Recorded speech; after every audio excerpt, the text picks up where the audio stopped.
McGraw-Hill Audio presents How to Get Started in Real Estate Investing. Written by Robert Irwin. Read by William DeFries. Chapter 1. The Hidden Rules of Successful Real Estate Investing. You want to get started investing in real estate, but you're just not sure what you need. How much money does it take? What sort of financial condition do you need to be in? What should be your goals? What's a realistic time frame? Is a particular mindset useful or even necessary? These are reasonable questions to ask. After all, you don't want to dive into a pool until you've determined how deep the water is. Similarly, you shouldn't dive into real estate investing until you've plumbed the financial depths involved. In this chapter, we'll answer these and other questions that first-time investors are likely to have.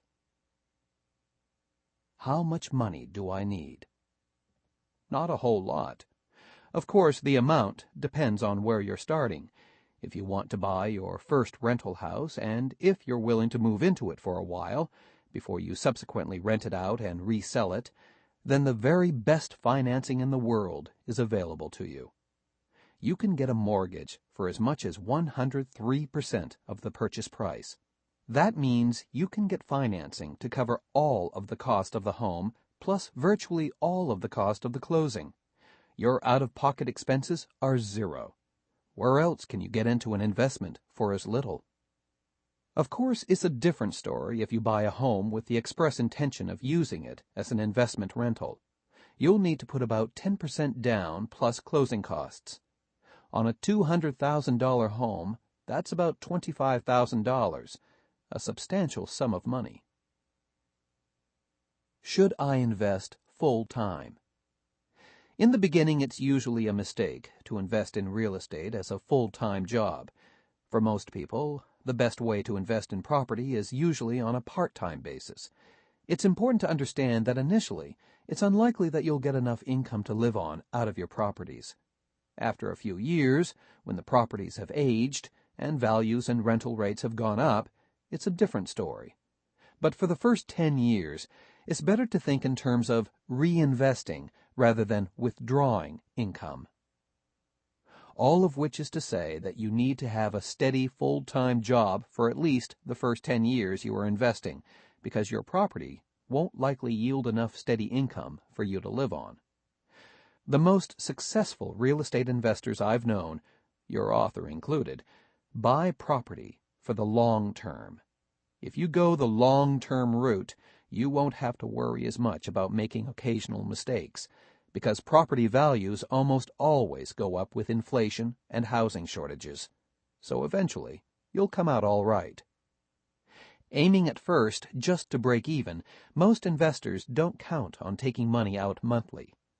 After a few years, however, when rental rates go up, they will probably be able to take out a strong, steady stream of income. So consider investing in real estate on the side. For a while, at least, don't make it your primary objective. In other words, don't quit your day job. Just keep at it for enough years, and you'll be able to retire early with a huge bounty to rely on. You should plan on holding real estate investments for the long term because you're building your net worth. The more properties you own, presumably the greater your wealth over time, and also because this wealth tends to be illiquid. In the span of a few years, you might easily acquire $1 million or more in equity in property, but you'll probably have very little cash in the bank. This situation is spoken of as being cash poor, a common condition for real estate investors. Being cash poor, however, is no longer the serious problem it was in the past. Today, with equity loans and all types of refinancing possible, it's much easier to get cash out of your investment properties when you need it. All of which is to say that if you own a lot of property and have a sudden big personal expense, you'll probably have the means to easily cover it. For example, let's say a big personal expense comes up, such as a sudden illness, a wedding, college education, or the need for a new car. anything that requires a lot of money. To get the money you need, you can refinance a property. Alternatively, you could also sell a property, but that could take more time and you would no longer have your investment. I always cringe when I hear those who purport to be financial advisors advise young couples to put away a certain percentage of their income, usually into stocks and bonds, which these advisors often just happen to be selling, so that the couple will have the money to pay for their children's college education and their own retirement. This philosophy seems to be that you should live less well today by scrimping and saving so that you can live less well tomorrow. How much better it is to own a bunch of homes and other real estate nearly paid off that you can harvest for the money you need for these expenses when you need it. And you don't have to be scrimping and saving your entire life to pay for these expenses. Your tenants will handle that for you. What's my time frame? Or, how long will it take to make my fortune in real estate? The answer is, figure on as much as 10 years or more, and 20 years is ideal. Yes, you may be very lucky and come across a series of properties that you can flip, split, subdivide one property into two, thus doubling your money, or otherwise sell for a big profit. But depending on that is like gambling on the lottery. It's great if it comes in, but don't count on it. Instead, rely on the slow and steady and sure. Think of it in simple terms. Plan on buying one house every year or two for 20 years. At the end of that time, you'll own 10 to 20 houses. The first house will be roughly half paid off. The return on equity from a mortgage is the greatest in the last years, the least in the first years. Thus, after paying 2/3 of the time on the mortgage, the house will be roughly only half paid off. Further, inflation and housing shortages likely will make that first house worth 2 to 3 times what you paid for it, no matter what you paid for it. Chances are that by the end of that 20-year period, you'll have $1 million or more in equity that you can convert to cash if you need to. In addition, you'll have positive cash flow as well. Remember, rental rates on those early properties will go up because of inflation and national housing shortages in many areas, just as prices do. You'll be renting them for 2 to 3 times the original rent, even though your mortgage payments will be roughly the same as when you started, assuming you haven't refinanced. All of which is to say that in addition to having a large net worth, you'll also have a large monthly income over time. This is the point at which you can retire from your regular job and live off your properties. And remember, we're not talking about doing something difficult or arcane. We're talking about buying one property every year or two for 20 years. What could be simpler? Of course, there may be obstacles. You could have a bad year and lose your job for a time. But even if that happens, while you might not be able to buy a new home that year, you'll have the homes you already own to fall back upon. Of course, those who see the glass as always half empty will say you could get sick or die, or the economy could nosedive. Yes, those things could happen, but they're going to happen whether or not you invest in real estate. So, why not invest and hope for the best? What mindset do I need to be a successful investor? There is really only one requirement: that you understand the difference between your business and your personal life. When buying a home for investment, you will feel countless tugs against your better judgment to buy a property because it offers so many pleasing features. You may love the layout of the kitchen. The tile in the bathroom can be adorable. The backyard may be perfect for your family. The garage is ideal because it's big with lots of storage space, and there's a workbench.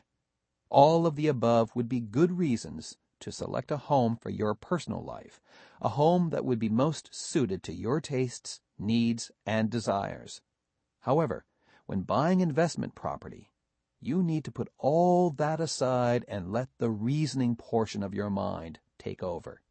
You need to be all business.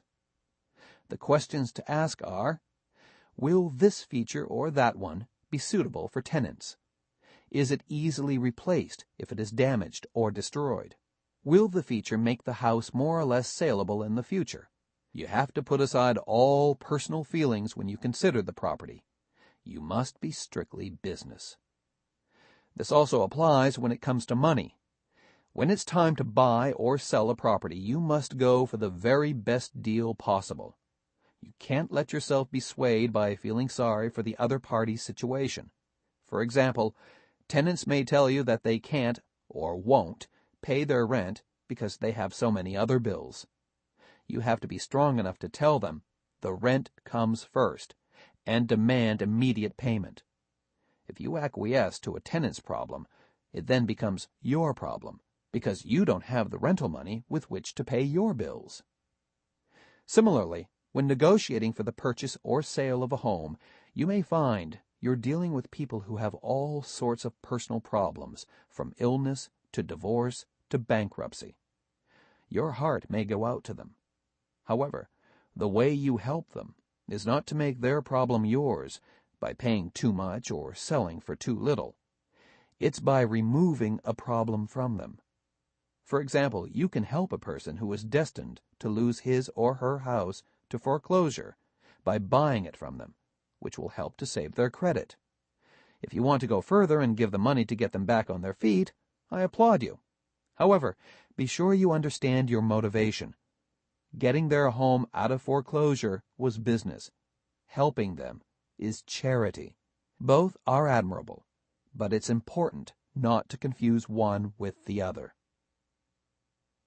What other qualities do I need to be successful? I have been asked if a successful real estate investor needs to have a mind that pays attention to detail. The answer is yes, certainly. But then again, it's hard to imagine any line of endeavor where lack of attention to detail is an asset. You'll find that you need to keep track of market values, rental payments, and all sorts of numbers. A good ledger or a Palm Pilot will help, but it's still up to you to remember the details. I've also been asked if a person needs to be a people person to make a good real estate investor. Again, it's hard to imagine any line of work where personal interactions aren't important. However, in real estate investing, they can be less important than elsewhere. You don't need to sell yourself to purchase investment property or to be a landlord. Although a pleasing personality and a determination to deal fairly with people are great assets here and elsewhere in this business, many very successful real estate investors are reclusive. You almost never see them, and when you do, they don't have 10 words to say. On the other hand, if you intend to sell a property on your own, then it helps to be gregarious in nature. You'll be dealing directly with potential buyers, and if you have an ability to chat and make friends easily, it will help. Of course, you don't have to sell on your own because you can always sell through an agent. Thus, it turns out that you don't need a lot of money to get started, but you do need determination and the ability to separate your business from your personal life. You also need to understand that you're in it for the long term. So, as I said, don't quit your day job, at least not right away.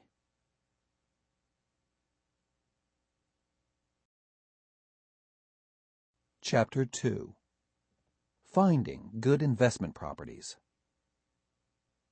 There are over 65 million homes in the United States, and the vast majority are single-family dwellings. For the beginning investor, this inventory represents a huge treasure trove of getting-started properties. They are everywhere. To find the best one for you, you just have to know how to sift through the pile. Before jumping in, however, it's important to clearly define what we're looking for. A house makes a great first investment, probably the best. However, it's not just any house we want. It's a house we can make a profit on. That means that we must be able to buy it inexpensively. The ideal investment property will sell for below market price. Where do we find it? In this chapter, we're going to consider 5 areas. 1. Properties listed with local agents. 2. Properties listed as for sale by owner, or FSBO, pronounced FISBO. 3. Properties listed on the Internet. 4. Foreclosures and properties listed as real estate owned, REOs. 5. Government repos. In any endeavor, it's important to take advantage of what's already out there to help you. In other words, if you want to build a wheelbarrow, it's wise not to set about reinventing the wheel. Already in place is a vast network of listed properties. Indeed, at any given time, probably around 85% of the properties for sale are listed with agents. So the first step is to tap into this resource. I've heard many beginning investors say something like, "There's nothing good listed. If there were, an investor or agent would have already bought it." That's a mistake in thinking. Normally, there are so many properties for sale at any given time that there are bargains out there just waiting to be discovered. Further, every agent I've ever known would much rather get a commission, which means immediate income, than buy a listed property, which means a long-term investment. Agents need that constant influx of cash that commissions supply to survive. Normally, they buy for investment only as a last resort. All of which is to say that the person who complains about the lack of bargains in listings probably hasn't taken the time to look. Only after you've spent a month or two checking out all currently listed properties in your area should you conclude that there's nothing for you in the MLS, or Multiple Listing Service. You'll want to work with an agent who has access to the Multiple Listing Service in your area. Agents who have MLS access are usually members of the National Association of Realtors, NAR. Tell your agent exactly what you're interested in. If you're just getting started, chances are you're looking for a house both as a place to live and as an investment. You have your choice of the greatest selection of properties on the MLS. Look for stale listings. Stale properties are those that have been listed the longest. A seller who puts a property on the market on Monday isn't likely to cut his or her price by Friday. On the other hand, a seller who's had his or her property on the market for 3 months with no activity is likely to be very anxious to make a deal and cut his or her price to do it. In a normal market, a large number of properties will be in the stale category. Indeed, most properties will take 2 months or more to sell. In a slow market, you'll want to extend your time frame to homes that have gone unsold for 6 months or longer. In a hot market, however, you will have to reduce that time frame, sometimes to a few weeks. Look for price reductions. Another indication that a seller is anxious to dump a property is a price reduction, particularly a large reduction. A seller who cuts the price by $1,000 is merely trying to attract attention. A seller who cuts the price by $10,000 is serious. Multiple price reductions, particularly when they come in close succession, indicate a very anxious seller. I once bought a home from sellers who were so anxious to sell that they were cutting their price $10,000 a week until they finally sold the property. If I had waited long enough, I could have gotten the property for nothing, although certainly someone else would have bought it long before then. When you find a property that has been reduced in price and that otherwise seems suitable, don't feel you have to offer the current asking price. Just because a seller has reduced the price doesn't mean the price is at rock bottom. Treat a reduced price as you would any other, the starting point for negotiations. Work down from there. Check for clues in the listings. Listing agents have a duty to protect their clients, in this case, the sellers, and they must do everything they can to attract buyers. This means letting buyers know when sellers are highly motivated to sell, which they accomplish often by writing clues into the listing. Look for phrases such as highly motivated, or bring in all offers, or wants to move immediately. You get the idea. The agent is sending out the word that this seller is very anxious and will consider low-ball offers. If the property is also listed with price reductions, you probably have a real opportunity in the making. Check out the properties. While this may seem simple-minded, the fact is that some beginning investors prefer the paperwork to the legwork. They will find a property that looks terrific on paper and make an offer. Another mistake. Real estate properties are not homogeneous. That means that every property has unique characteristics. No matter how good a property looks on paper, you have to check it out physically before you make an offer for it. You might find that this terrific property backs up to a dump site, or it has high-tension electric wires traveling over the fence line, or the street in front is all broken up and the city has no plans to fix it, or nothing takes the place of looking at a property. These listings must be bargains. Beware. In most cases, these are far from bargains. What you're looking for are the occasional FSBOs that can make you a profit.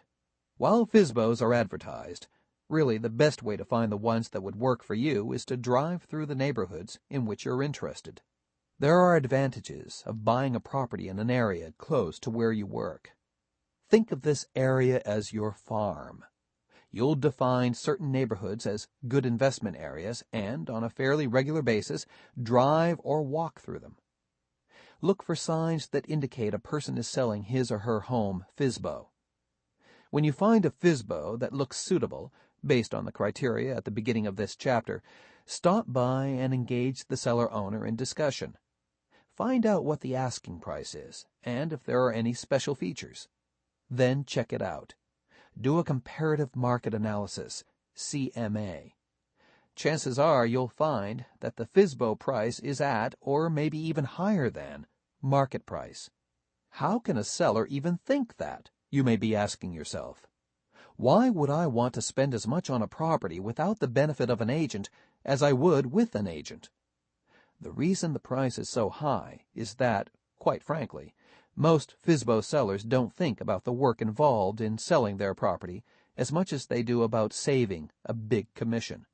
Hence, they price their homes unrealistically. You will occasionally find a FSBO seller who sees the light. He or she has priced his or her home below market in order to attract buyers. Rather than attempt to save a commission, this seller will give the commission to the buyer, in the form of a lower price, in order to get a faster sale. This is someone with whom you can reason and negotiate. This is not to say that you should immediately pay the full asking price, even if it is below market. You should still negotiate, even lowball. But it's much better to start with a realistic seller than with a seller who thinks his or her property is so wonderful that you ought to pay full price for it. Keep in mind, however, that buying FSBO is more difficult. You don't have an agent to handle the paperwork and other details. Many investment buyers in this situation will find it advisable to hire a fee-for-service attorney or agent to handle the paperwork for them. It probably will only cost around $1,000, and if you're new to real estate investing, it can be well worth the money. Work foreclosures and REOs. Everyone has heard about foreclosures, through which an owner loses his or her property to the lender, usually for non-payment of the mortgage. Most people also have heard that if you can pick up a property in foreclosure, you stand to make a good profit. What few people have heard of, however, are REOs. These are properties that have gone through the foreclosure process, are now owned by the bank, and are for sale from the bank. In this section, we'll look at both foreclosures and REOs to see where there's opportunity for investors. Foreclosures. Step 1. The seller can't or won't make payments for whatever reason, and the lender puts the mortgage in default. Step 2. After a legally determined period of time, the lender sells the property to the highest bidder on the courthouse steps. Step 3. Typically, the lender is the highest bidder. It takes control of the property and then attempts to resell it as a real estate-owned property, REO. We're going to start with foreclosures, described in Step 1. The seller can't or won't make the mortgage payments.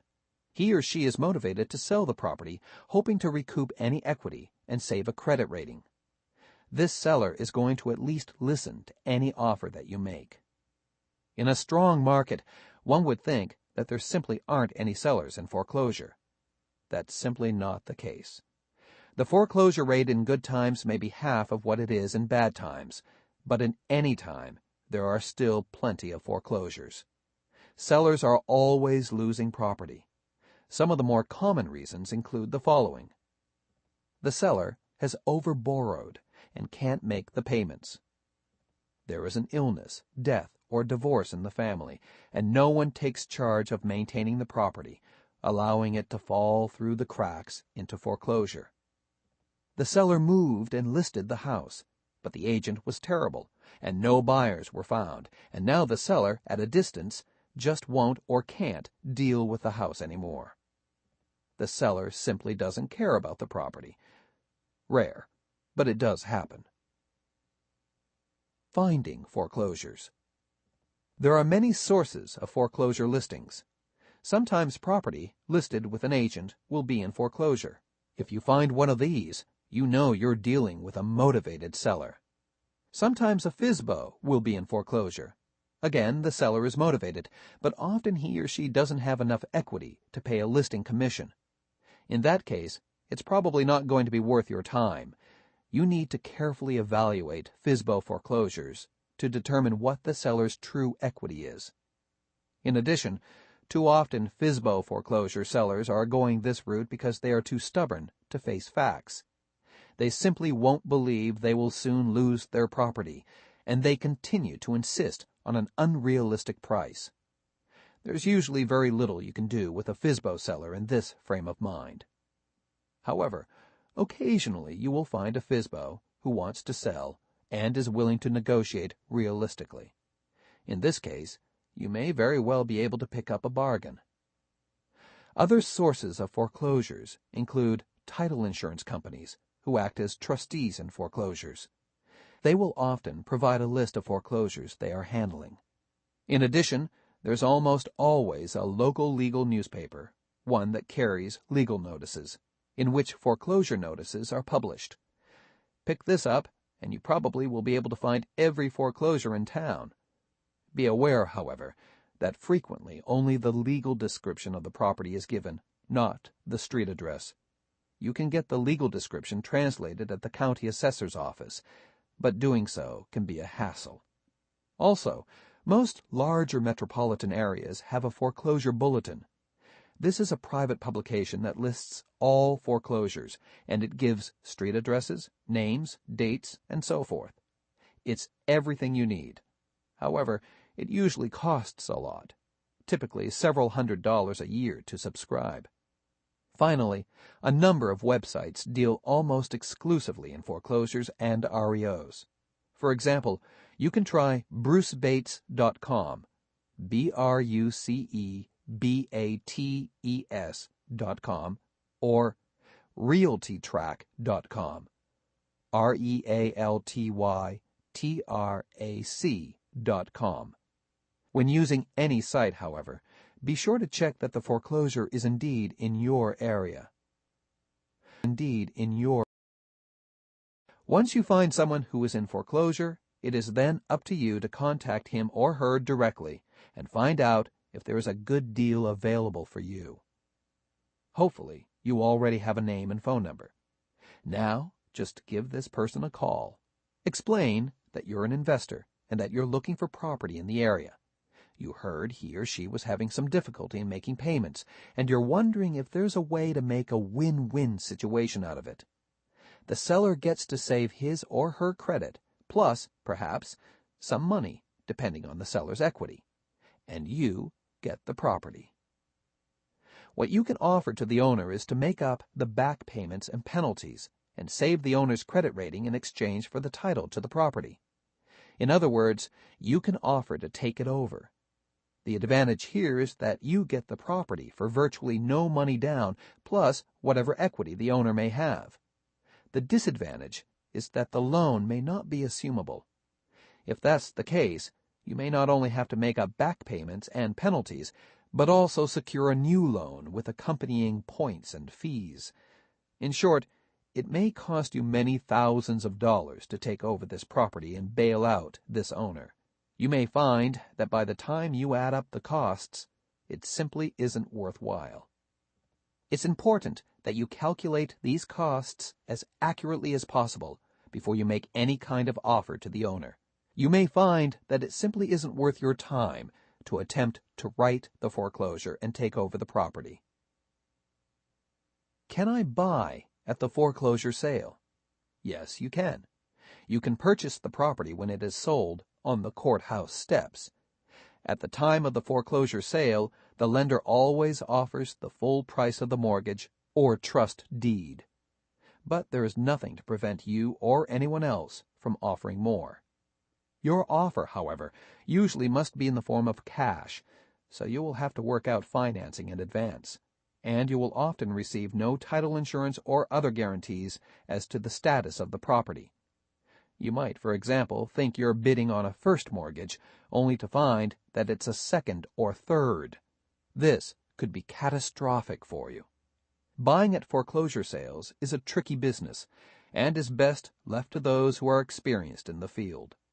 If you're really interested in it, try to find an attorney who specializes in this and work with him or her. Also check into my book, Finding Hidden Real Estate Bargains, McGraw-Hill, 2002. REOs. REO stands for Real Estate Owned. It refers to property that a lender has taken back through foreclosure. Lenders hate this kind of property, because on their books it shows up as a liability instead of as an asset. Therefore, they are very anxious to get rid of it. However, they are not so anxious that they're willing to take a loss, if there's any way to avert it. There's a big advantage for a buyer in dealing with a lender rather than a home seller in foreclosure. It's a clean deal with the bank. There's no crying or recriminations. Also, you can get title insurance, and sometimes the bank will even help you with the financing. In fact, REOs can be wonderful opportunities. The trick is finding out about them. Strangely, most lenders won't admit publicly that they have an REO problem. Many won't admit they even have any REOs. Thus, you can't usually just walk in and ask to buy one. This secrecy certainly seems to work against the lender's best interests, at least on the surface. One would think that the lender would be out there advertising those properties as heavily as possible, yet the lender doesn't. Do you ever recall seeing a lender advertising under its own name for REO buyers? It usually just doesn't happen. Most of the public isn't even familiar with the term REO. The reasoning of the lenders is threefold, as follows. First, a lender doesn't want to alert federal watchdogs that it has an REO problem. Keeping up a good face can mean the difference between considered to be in business or insolvent. Second, depositors are wary about where they place their money. Yes, we know every account is guaranteed to $100,000. But how many of us want to put that guarantee to the test? We might bolt if we thought the lender were shaky. In addition, there are holders of amounts larger than $100,000 who frequently move funds, lender to lender, in an effort to tie up the highest interest rates. These large depositors are not insured, and they will pull their funds at the slightest whiff of trouble from a lending institution. Hence, lenders are very careful not to admit they have many REOs, if for no other reason than to protect their own image. Third, There's the matter of the real estate market. If it were to be widely known that a lender had an overhang of homes ready to dump on the market in a particular area, that information could adversely affect prices. This would backfire for the lender, since it would lower the prices for the properties it was trying to sell. Finding REOs. The truth is that while lenders keep quiet about REOs as far as the general public is concerned, they are often open about them to legitimate investors. After all, they do want to sell them in order to get the money reinvested in a mortgage. You, as an investor, therefore, have to convince the lender that you're a legitimate buyer. What you have to do to find REOs is both tedious and simple. It's tedious because you have to do it over and over again for each lender. It's simple because the process is quite easy. Basically, you need to let a lender know that you are a sophisticated investor. You need to impress on the lender that you understand what an REO is and that you'd like to bid on one. Once the lender understands that you're special and not part of the public only interested in deposits, the lender will open up, at least in a limited way. Therefore, you need to call the lender and ask for the officer who deals with REOs. Then you need to make a case that you're an investor who has the means and desire to purchase. Sometimes you'll be told that this particular lender handles all REOs through a specific real estate broker. You'll have to contact the broker. Other times you'll learn that the lender handles the REOs itself, and there's a list of such properties. You'll want to get the list. Checking out the REO. It's common to find REOs in distressed condition. After all, if you were the borrower and were losing the house, your equity, and your credit rating, would you be anxious to keep watering the lawn or to clean up when you left? Borrowers who lose their property through foreclosure tend to stop taking care of the property, and some actually go out of their way to mess up the property. Their reaction, naturally enough, is anger. And since they really can't take it out on anyone personally, they typically take it out on the property. When you get to inspect the REO, it may still be in the terrible shape in which the lender got it back. Or it may be fixed up. Lenders are not fools. They know that a distressed property will get them a distressed price. On the other hand, if they fix it up, even just cosmetically, they stand to get a far better price. However, if you arrive on the spot just as the REO is acquired and offer to take it as is, the lender may agree. After all, time spent fixing up the property is, once again, lost interest to the lender. When you find an REO in distressed condition, don't turn your head away in disgust. You may not be looking at a disaster, but rather at an opportunity. Buying an REO.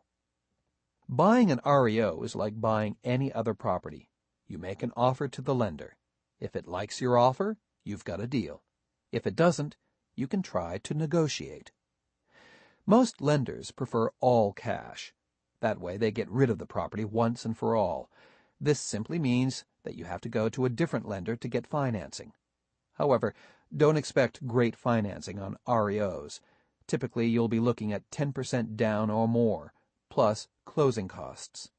On the other hand, some lenders recognize the fact that they will get less from a cash offer, so they agree to handle the financing themselves for a higher sales price. Sometimes they'll even throw in a cash credit toward having the property fixed up. If the lender handles the financing, you'll often get the benefits of a lower down payment and easier terms, plus, perhaps, some fix-up money. On the other hand, you'll probably pay more than you would if you were buying strictly for cash. Problems to expect when buying an REO. Expect distressed properties. They are more the rule than the exception. That means you have to be very careful to check out an REO and determine your cost to fix it up. Some properties are simply hopeless. A lender may give you a terrific deal on these, but beware of what you're getting. As is. Most REOs are sold as is, even if the lender has refurbished it. The lender-seller makes no warranty to you of any kind. This means that later on, after the sale, if you discover a problem that costs $10,000 to fix, it's your headache, not the lender's. That's why the price is cheaper. Without disclosures. While most states now require sellers to provide disclosure statements, this regulation may not apply to a lender who is federally chartered. This type of lender may refuse to give you any kind of disclosure statement except one that the federal government requires, on lead, for example. After all, the lender itself may have next to no knowledge about the condition of the property. Or if you do get a disclosure from a lender, it may disclose virtually nothing, the lender claiming it knows nothing about the property. Once again, you're on your own. No repairs. Certainly you'll want to get a home inspection. In fact, you'll want the most thorough inspector you can find. However, don't expect the lender to do anything toward correcting problems the inspector finds. Typically, beyond basic refurbishing, most lenders will make no repairs of any kind, even if the inspector finds safety issues. In that case, the lender may insist you sign a statement that you accept the property at your own risk. REOs offer profits, sometimes big profits, but they are certainly not without risks. I wouldn't recommend them for the very first-time investor, but once you've gotten your feet wet buying and selling a few properties, you may find that REOs are worth the challenge. Government repos. The government owns a tremendous amount of real estate, almost all of it in the form of houses. However, it doesn't want this property, so it's always trying to sell it. You can sometimes take advantage of these sales to get into a property at a bargain price. What follows is a list of the more popular government repo programs and how to acquire the properties. HUD repos. The Housing and Urban Development, or HUD, Department takes back homes mainly through its Federal Housing Administration Program, or FHA. The FHA insures lenders who make loans. When a borrower defaults, the FHA makes good the loan to the lender, and it takes the property back. At any given time, it may have tens of thousands of repoed homes for sale across the country. You can check to see if there are any HUD homes in your area on the Internet at hud.gov. Since the homes come back mainly through the FHA program, and since that program has a maximum loan amount as of this writing of around $240,000, you're not likely to find many upscale properties here. Most are going to be in the moderate to low price range. Additionally, the homes may not be in the best condition. HUD usually does not fix up the properties. That means that they may be in anywhere from average to really bad shape. Don't be surprised at the terrible condition in which you may find a HUD home. Remember that the former owner lost the property to foreclosure, and there was little incentive to keep it up. Additionally, since that time there may have been vandalism. VA repos. The Veterans Administration, or VA, has an extensive program of loan guarantees. Unlike HUD, which insures loans to lenders, the VA guarantees the performance of a loan to a lender. Actually, it guarantees only a small percentage of the top of the loan. If the borrower defaults, the VA pays off its guaranteed portion. However, rather than simply pay out cash, the VA, because it is determined that it is more profitable to do so, actually buys the property from the lender, who forecloses, and then resells it. Initially, only those veterans who qualify, were on active duty during specific time periods, can get VA loans in order to buy a home. After the VA has foreclosed, however, it opens the sale to anyone, veteran or non-veteran, investor or owner-occupant. As of this writing, the VA has over 21,000 homes for sale nationwide in its inventory, and it is averaging over 9 months to sell them. Fannie Mae properties. Fannie Mae, along with Freddie Mac, discussed next, are the main secondary lenders in the country. They underwrite most of the conventional, non-government insured or guaranteed mortgages that are made. What this means is that when you get a mortgage from, say, XYZ lender, the lender then in effect sells your mortgage to Fannie Mae or Freddie Mac, from which it receives enough money to go out and make additional mortgages. If, however, you fail to make your mortgage payments and fall into foreclosure, it's Fannie Mae or Freddie Mac, through whatever lender happens to be servicing the mortgage at the time, that takes the property back. Those agencies then have to get rid of it, similar to the way in which HUD or the VA must dispose of their properties. This again can present an opportunity for investors.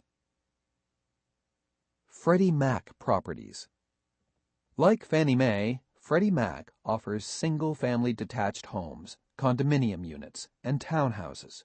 However, Freddie Mac often cleans and fixes up its homes before offering them for sale.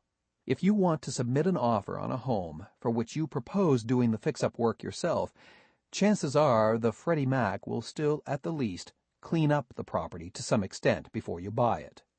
Through its Home Steps program, Freddie Mac will offer homes to owner-occupants at competitive interest rates with 5% low down payments and no mortgage insurance. It will also offset some of the title and escrow costs. These homes, however, are almost all competitively priced at market. Freddie Mac homes are offered through a select group of lenders. To find out more about them, check out the website homesteps.com.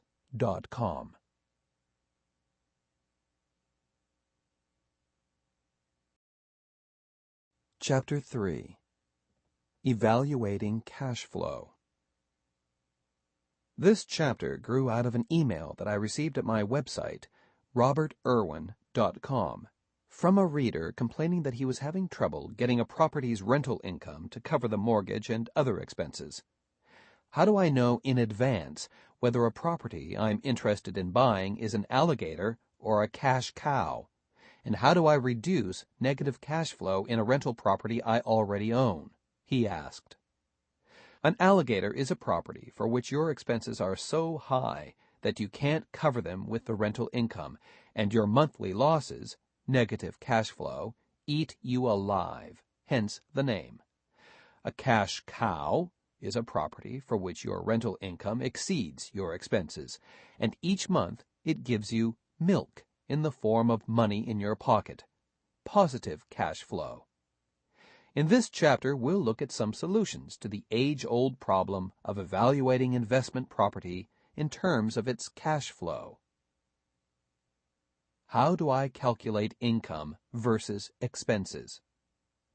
If you are planning to invest in real estate, it's important that you understand exactly what your expenses are likely to be. If you already own investment property, you need to know at all times where you stand financially vis-a-vis your investment. Income is much easier to estimate or determine. Unless you have a vending machine or two, it's simply the total of your rents for the property. A useful tool in both situations is the Rental Property Income and Expense Sheet. At the end of every month, for a rental property you already own, you can draw up an income and expense report to help gauge the status of your cash flow. These figures will give you a very exacting look at how well you did that month. How do I calculate the tax benefit? Note: determining the tax benefits of owning a particular piece of real estate can be a task requiring a high level of expertise.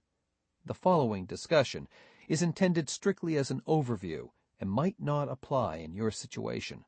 Before making any move that would involve tax consequences, see a good accountant or tax attorney. Like most people, you have probably heard that real estate ownership can provide a tax shelter. Don't the tax advantages offset the monthly cash loss? No, not entirely. At least, not in most cases. It's true that you may get some tax advantages out of owning rental realty. Virtually all of your expenses, with the exception of the principal portion of the mortgage payment, that which repays the loan, can be used to offset your rental income for the purpose of determining your profit. When you add to that an amount for depreciation, your monthly expenses could exceed your monthly income. That amount, a loss, might be deductible from your other taxed income. Can I increase the rents? If your rents aren't enough to cover expenses, why not just increase rents? The answer to that question depends on the amount of leeway there is between the rent you are charging and the rent most other rental property owners in your area are charging. In the real world, in the open market for rental units, you are in competition with every other landlord-investor. Increase your rents beyond the prevailing market rates, and you'll have nothing but vacancies. That's the case once you already own the property. However, there are some things you can do to avoid a negative cash flow problem before you buy. For example, buy a less expensive property for which your mortgage, taxes, and insurance, that is, your expenses, will be lower than your rental income.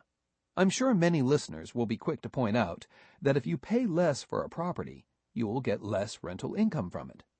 So even though your expenses will go down because of a lower purchase price, so too will your rental income. Yes and no. Renting is different from buying and selling. In the sale and purchase market, the price is usually well defined for each property, being controlled to a certain extent by lending practices in the area. For example, you can get a CMA, comparative market analysis, that will pinpoint the value of the home. With rentals, it's less clear. For example, a 3-bedroom, 2-bath home may rent fairly consistently for around $1,000 in your area. However, homes with 3 bedrooms and 2 baths may sell anywhere from $120,000 to $160,000 in the same area. In other words, if you buy a 3 and 2 at the lower end of the price range, you'll very likely still be able to rent it for roughly the same amount as if you had bought the property at the upper end of the price range. Yet your monthly expenses will be far less in the lower-priced property. So, one way to lower your monthly expenses is to buy right in the first place. Chapter 4. Working with Agents. Starting out in real estate investing is just like starting out in anything else. Because it's all new, at first you're going to be at a disadvantage. You won't know the area, the way deals are constructed, what to expect in the paperwork, and so on. That's why I suggest that first-time investors do not go it alone. Listening to a book like this will certainly help get you up to speed on how things are done. However, for advice on your specific location and on specific deals that you're considering, you need a professional. In short, you need a real estate agent. How do I find an agent I can trust? Everyone who buys or sells property asks himself or herself this question. However, the question takes on a slightly different meaning for an investor. You not only want an agent who is trustworthy in the sense of looking out for your interests, someone who is straightforward and honest, but you also want an agent who has experience you can trust. This means someone who has been in the business a long time, who has seen it all, who can advise you not just on buying a home, but on investing as well. Where do you find this person? Actually, agents who fit that description do exist, and in almost every nook and cranny in the country. However, you may need to separate the wheat from the chaff. While the majority of agents come into the business for a few years to try their hand, only a relative few stick it out for decades and make a career of selling real estate. Nevertheless, every town does have some of these career real estate people. Traditionally, an agent with so much experience would be found in a one-person office. You could simply ask other agents which of the local agents have been around the longest, or you could call the local real estate board and see if they will tell you which brokerage has the greatest longevity. However, in today's world, most successful real estate people have gone under the umbrella of a national company such as Coldwell Banker, Century 21, Remax, or Prudential. This is particularly the case in larger metropolitan areas. In these markets, it is harder, but not impossible, to identify the type of agent you're looking for. First, a word about the type of agent you want to avoid. Many highly successful agents today have a very high profile in the community. They sell a lot of properties, often very high-priced ones, and they make no bones about telling everyone of their success. You can see their ads popping up on shopping carts in grocery stores, before the movies start in theaters, and in local magazines and newspapers. Typically, they say something like, "#1 agent in the community," or "sold over $1 million in homes last year," or "top producers." Today, many agents are working as a team, husband and wife, or just partners, so you'll see two faces on the ad. All of this means that this agent sells a lot of properties and makes a lot of money. But how much they make shouldn't interest you. This is not to say you're looking for agents who don't sell. Rather, it's that you're looking for an agent who will take the time to work with you to find just the right property. My experience is that too many of these hot agents just churn and burn. They hop from prospect to prospect, and if you don't buy within the first showing or two, they'll dump you and move on. After all, they have a certain volume of sales to maintain. Indeed, one hot agent I know tells his clients as soon as he meets them that he's not only the #1 agent in his area, but he is also capable of finding the right house for them on their second trip looking. The first trip, he says, is to let him determine just what they want. If they don't buy, or at least make an offer on that second trip, then they aren't really sincere. Indeed, he tells them that unless they buy then, they are wasting his time. He goes to great lengths to make the potential buyers feel guilty for not purchasing. If people don't, in fact, buy, he dumps them and moves on. There are plenty of buyers, he says. Why waste time on those who won't act immediately? Needless to say, he sells a lot of properties and makes a lot of money. But I can't help wondering if his clients really get what they want. Further, I wonder how well he would serve an investor who wants all sorts of additional information, such as the amount a house could rent for, how good the tenant base is in the area, and so on. As an investor, you don't want this type of agent. You don't want to be the victim of someone who processes real estate buyers in haste, whose eye is riveted to his or her bottom line. Rather, you want someone who is successful enough to have the time to invest in his or her clients, who is willing to take as much time as necessary to help them, and who is determined to get for them just what they want. Typically, the right agent for a beginning investor will be someone who's been in the business long enough to become financially secure. A career agent. Ideally, this person should own investment properties on his or her own, so that he or she knows what it is to invest and to be a landlord. Further, this person should have enough income from his or her own investments that he or she doesn't need to churn and burn, to turn over prospects quickly in order to maintain a high volume and a high income just from sales. That means that the right agent will probably have the following profile. Can I cut expenses? Assuming you've done all you can to increase your rental income, is there anything else you can do to get closer to break even on a property you already own? Can you cut your expenses? That, of course, is the big question.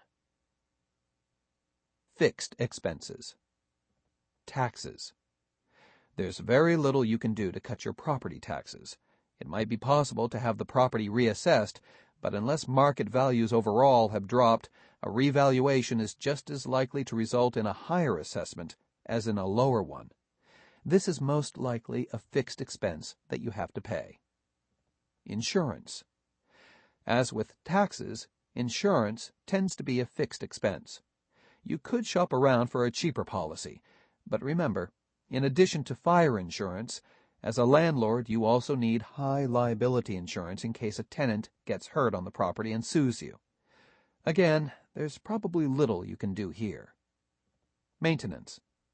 This item covers routine expenses, such as paying the water bill and lawn, pool, and garden care services. Repairs. This expense is actually a reserve. You put away $50 a month so that when a $500 water heater goes out, you have the cash to pay for it. If the house is much older, $50 a month is probably not enough. You might have to put away several $100s a month to be ready to repair a roof or heating system. If the house is nearly new and in good shape, you might be able to reduce this reserve. We are left with only one expense that we can control in some way: the mortgage payment. We can reduce the mortgage payment in a variety of ways. You can plan ahead so that if interest rates are high when you make your purchase, you can go for an adjustable rate loan. This type of loan typically begins with a teaser rate that is below market, often as much as 1 to 3% or more lower. The savings can be huge. Just keep in mind, however, that these teaser rates disappear rather quickly. Often within a year or two, your interest rate on the adjustable loan will rise to market, or even above. That's the time to refinance, if possible, to a lower rate mortgage, or to resell.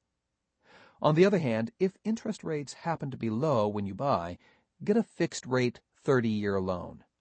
This will lock your mortgage into the low rate so that when interest rates rise, you won't find your monthly expenses going up. It's important to understand the relationship between how much you put into the property and your monthly expenses. The less you put of your own money into a property, the greater your leverage and, ultimately, your profits. However, your monthly expenses will be greater too because you'll have a bigger mortgage. On the other hand, the more you put of your money into a property, the lower will be your mortgage payments, and the less difficulty you'll have in covering them with rental income. Put more down, and you'll have lower mortgage payments, which, of course, are much easier to meet.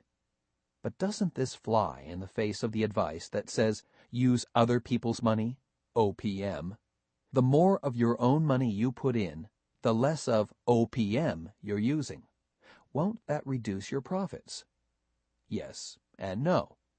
Your profits will also be reduced if each month you need to put money into a property to keep it out of foreclosure. In other words, if you need to make huge payments not covered by rental income. Put less money down and you might get nickel and dimed to death. It's important to remember that buying and renting real estate is a balancing act. The closer you get to break even, the better an investment your property is. The ideal rental investment, in fact, will break even or produce a positive cash flow. Thus, use as much of OPM as you can, but balance that with your own money after buying right and getting the lowest mortgage payment possible through wise financing. Is there any other time when putting in more cash makes sense? As we've said, if you can find a property that offers high rent with low expenses and you finance the property wisely, you can get by putting in little to no cash of your own. On the other hand, if you buy a property with a lower rental income and higher payments, you'll want to put your money into it to reduce the mortgage amount to where the monthly payments are balanced by the rental income. Sometimes, however, your goal is not simply to rent the property out, but to turn it over for a big profit. When properties are appreciating rapidly, you may need a time frame of only a year or two, sometimes much less. During that time, you hope to resell for a big profit, to make a killing on a market upswing. So you may overlook the goal of buying close to break even and instead buy a property for which the rental income doesn't come close to meeting the expenses. In this sort of situation, putting in a lot of cash to keep the mortgage payments low can make sense. Think of it this way. If you have the cash, what else would you do with it? Your choices are limited: stocks, bonds, and interest-bearing deposits. Chances are you'll make far more on it by putting it into a piece of real estate that has the potential to generate a quick profit. Besides, with lots of cash and a quick buy, you can sometimes persuade the seller to significantly reduce the price. I've known investors who would put as much as 50%, sometimes 100%, down on a short time frame with the intent of reselling. Ultimately, your decisions will line up with your investment goals. As we've seen, you can determine a property's cash flow by careful analysis before you buy. If you need to lower a negative cash flow for a property you already own, you can do so in the ways that we've suggested. However, always keep in mind that some properties simply will never break even or produce a positive cash flow no matter what you do, short of paying the entire price for them in cash.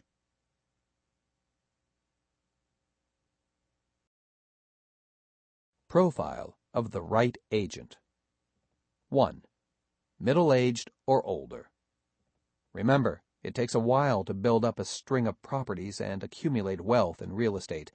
While there are some very excellent young agents, it's not usually done overnight. 2. Active in real estate for at least a decade. There are many private investors who have made their fortune and then turned to selling as an agent as a pastime. They rarely have the people skills to help you. You want someone who's been in the business as an agent for a while, 5 years being the minimum, 10 being better. Beware of beginning agents, those in business less than 5 years. They will be learning on you. 3. Successful. It's possible to be in real estate and never really make it. There are a lot of agents who are at the periphery of the field. Typically, these agents have outside incomes, perhaps retirement from another field. They dabble in property and occasionally sell a home, but they don't own much property themselves, and they really don't have a handle on how buying and selling for investment is actually done. The worst thing about these agents is that they may give you advice gleaned from their own experience, sometimes bad advice. 4. Willing to take time with you. The right agent will quickly realize that you're sincere about investing and will also realize that if he or she plays their cards right, you'll buy multiple properties through him or her over a period of many years. In short, they'll understand that you represent a renewable resource. Hence, they'll be willing to assist you, show you properties over many months, suggest courses of action, and so forth. In other words, they'll be interested in a long-term relationship. 5. Honest, straightforward, and pleasant. Notwithstanding all of the above qualities, you'll also want your agent to have those characteristics that every agent should have.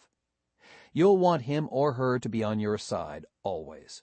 You'll want to know that you can trust what he or she says, and you'll want him or her to be able to get along with you. Where do I find the right agent? We've already suggested trying to find the agent who has been around in town the longest. However, if real estate in your area is handled predominantly by franchise or national companies, as it is in most places, then I suggest the following procedure. Finding a good agent. Locate a large office within the area in which you want to buy. Remember, one of your first tasks is to identify your farm or geographic area where you'll buy. Be sure to go to that office, not another branch of the same company. Go into the office and ask to speak to the broker manager. Each office is typically organized with a broker and a number of salespeople. The broker is the one who runs the show. If you just go in and ask to speak to an agent, a generic term that can mean either broker or salesperson, instead of a broker, you'll get the next person up. This is the salesperson who's on duty that day, and he or she is often a beginner. Once you are linked to this person, you'll be stuck with him or her. Other agents don't like stepping on the toes of their associates and stealing clients. When you get to see the broker, explain exactly what you're looking for, the most experienced agent in the office to help you get started investing for the long term. Explain that you don't want a hotshot. You want someone who has the time to explain the business to you. That person may turn out to be the very broker you're talking to, but probably not, because brokers who run offices rarely have the time to spend with first-time investors. More likely, it will be another broker who has parked his license there. When you find an agent who you think is a likely candidate to be just right for you, interview him or her. Ask the following questions. How long have you been active in the business selling real estate, not just investing on your own? A good answer is 10 years or more. Do you invest on your own? If so, how many properties do you have? A good answer would be 10 or more. How many properties have you sold over the past year? A good number is at least 8. That's only one every month and a half. Would you be willing to work with me or us over the long haul? A wise broker will wait to answer this until he or she has had time to interview you to see just how sincere you are. When you've found someone you like, test your choice. Go out with this person to look at property. See what he or she suggests you do. Remember, if it turns out you made a mistake, you can always say goodbye and continue your search. Should I work with one agent exclusively or many? This is an age-old question in real estate that I am constantly asked. Is it better to work with one agent or with several? The answer is, it depends. When you're first starting out, I suggest that you find one good agent, as explained before, and stick with him or her like glue. Your loyalty to the agent will be paid off by his or her loyalty to you and advice and help that you really need. However, once you've become an experienced investor, then you may want to work with several agents. Of course, you won't expect the kind of loyalty or attention that you'd receive by working with one agent exclusively. However, by then you may not need it. When you're an advanced investor, you may want to work with a group of agents in order to have the best chance at finding a specific type of property. With commercial, industrial, or apartment properties, sometimes agents will keep listings to themselves. You'll let them know exactly what you're looking for in terms of property and tell them that you're working with others. However, by then they should have confidence that you will buy through the agent who finds what you want. You'll also let them know that you'll pay a buyer's commission, if necessary, for their efforts. Making this offer will encourage the agents to continue to look for properties that you can use and to call you when they find them. Should I use a buyer's agent? Absolutely, especially since you're an investor. There's been a lot of talk over the last few years about buyer's agents versus seller's agents. And a lot of the people doing the talking haven't really made clear what the pros and cons are. Be sure you understand the differences. An agent must declare whom she or he works for. There are 3 possibilities: the seller, the buyer, or both, called a dual agency. This has nothing to do with who pays the agent. It is perfectly acceptable for the seller to pay an agent who works for the buyer. In fact, it's done all the time. The reason that it's important that you use a buyer's agent when you're purchasing property is that there are important legal and ethical issues involved. If the agent declares for you, then he or she has a fiduciary responsibility to you. This takes many interesting forms. For example, if your agent happens to learn that the sellers are actually willing to accept $20,000 less than their asking price, your agent is duty-bound to give you this information. On the other hand, if you're working with a seller's agent, that agent would be duty-bound not to tell you, and instead to protect the interests of the seller. Sometimes agents will declare that they are performing in a dual role, that is, that they are working for both parties. To my way of thinking, working for both parties is not acceptable. A dual agent is neither fish nor fowl. He or she can't fully represent you without hurting the seller, and vice versa. Thus, the dual agent often ends up trying to shepherd a deal through the pipeline without anyone really getting hurt. The unfortunate result for you, the buyer, is that you're not likely to get what you want: a bargain. Some excellent agents are able to handle the dual role.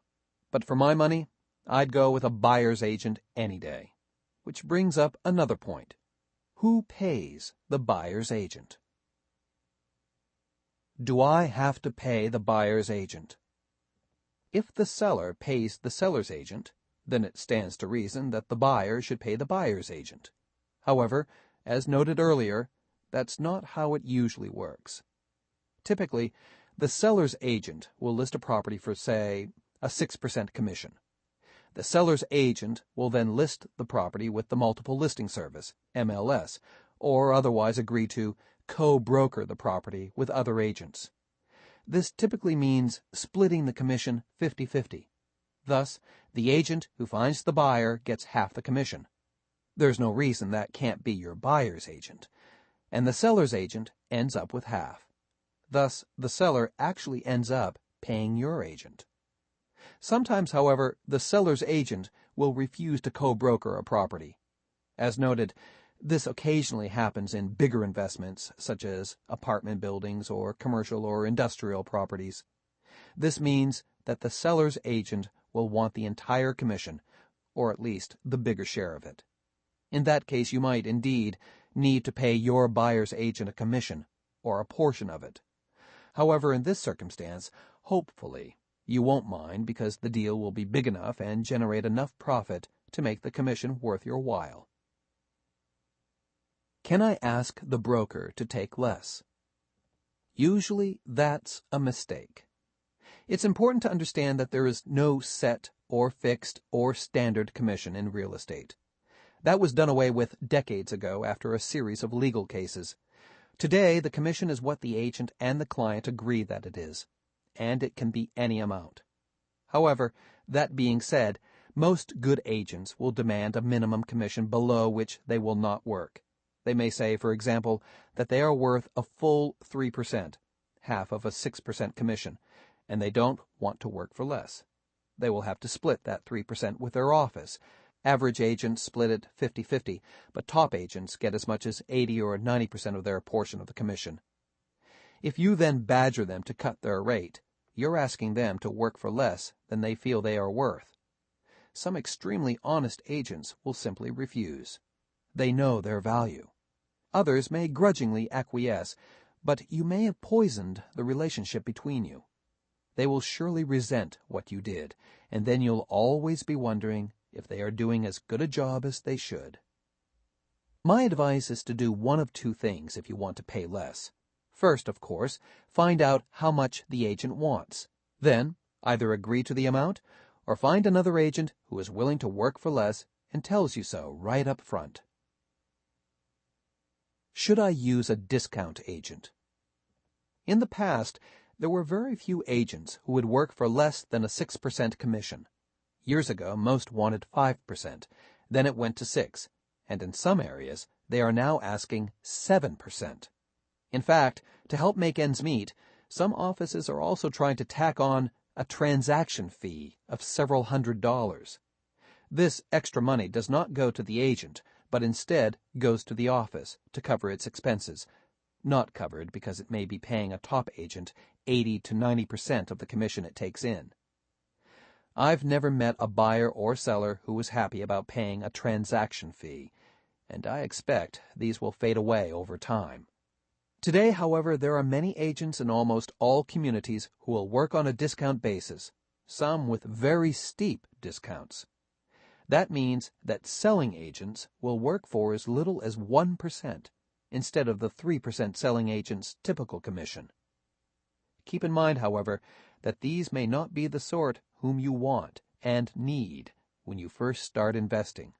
The reason is that these discounters may compensate for a lower commission by providing less service. If you're going to use a discount broker, be sure you get it in writing exactly the services that the broker will perform, and be sure that the services specified are the services you want and need.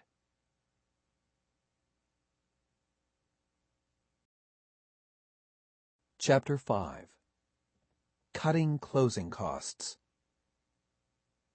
Few agents stress it, and even fewer outside the business understand it, but closing costs are the real bane of investing in real estate. Consider, if you buy or sell stocks or bonds, the transaction charge, even for a full-service brokerage, is likely to be only a few $100s at most. The fee can be as little as under $30 with a discount stockbroker.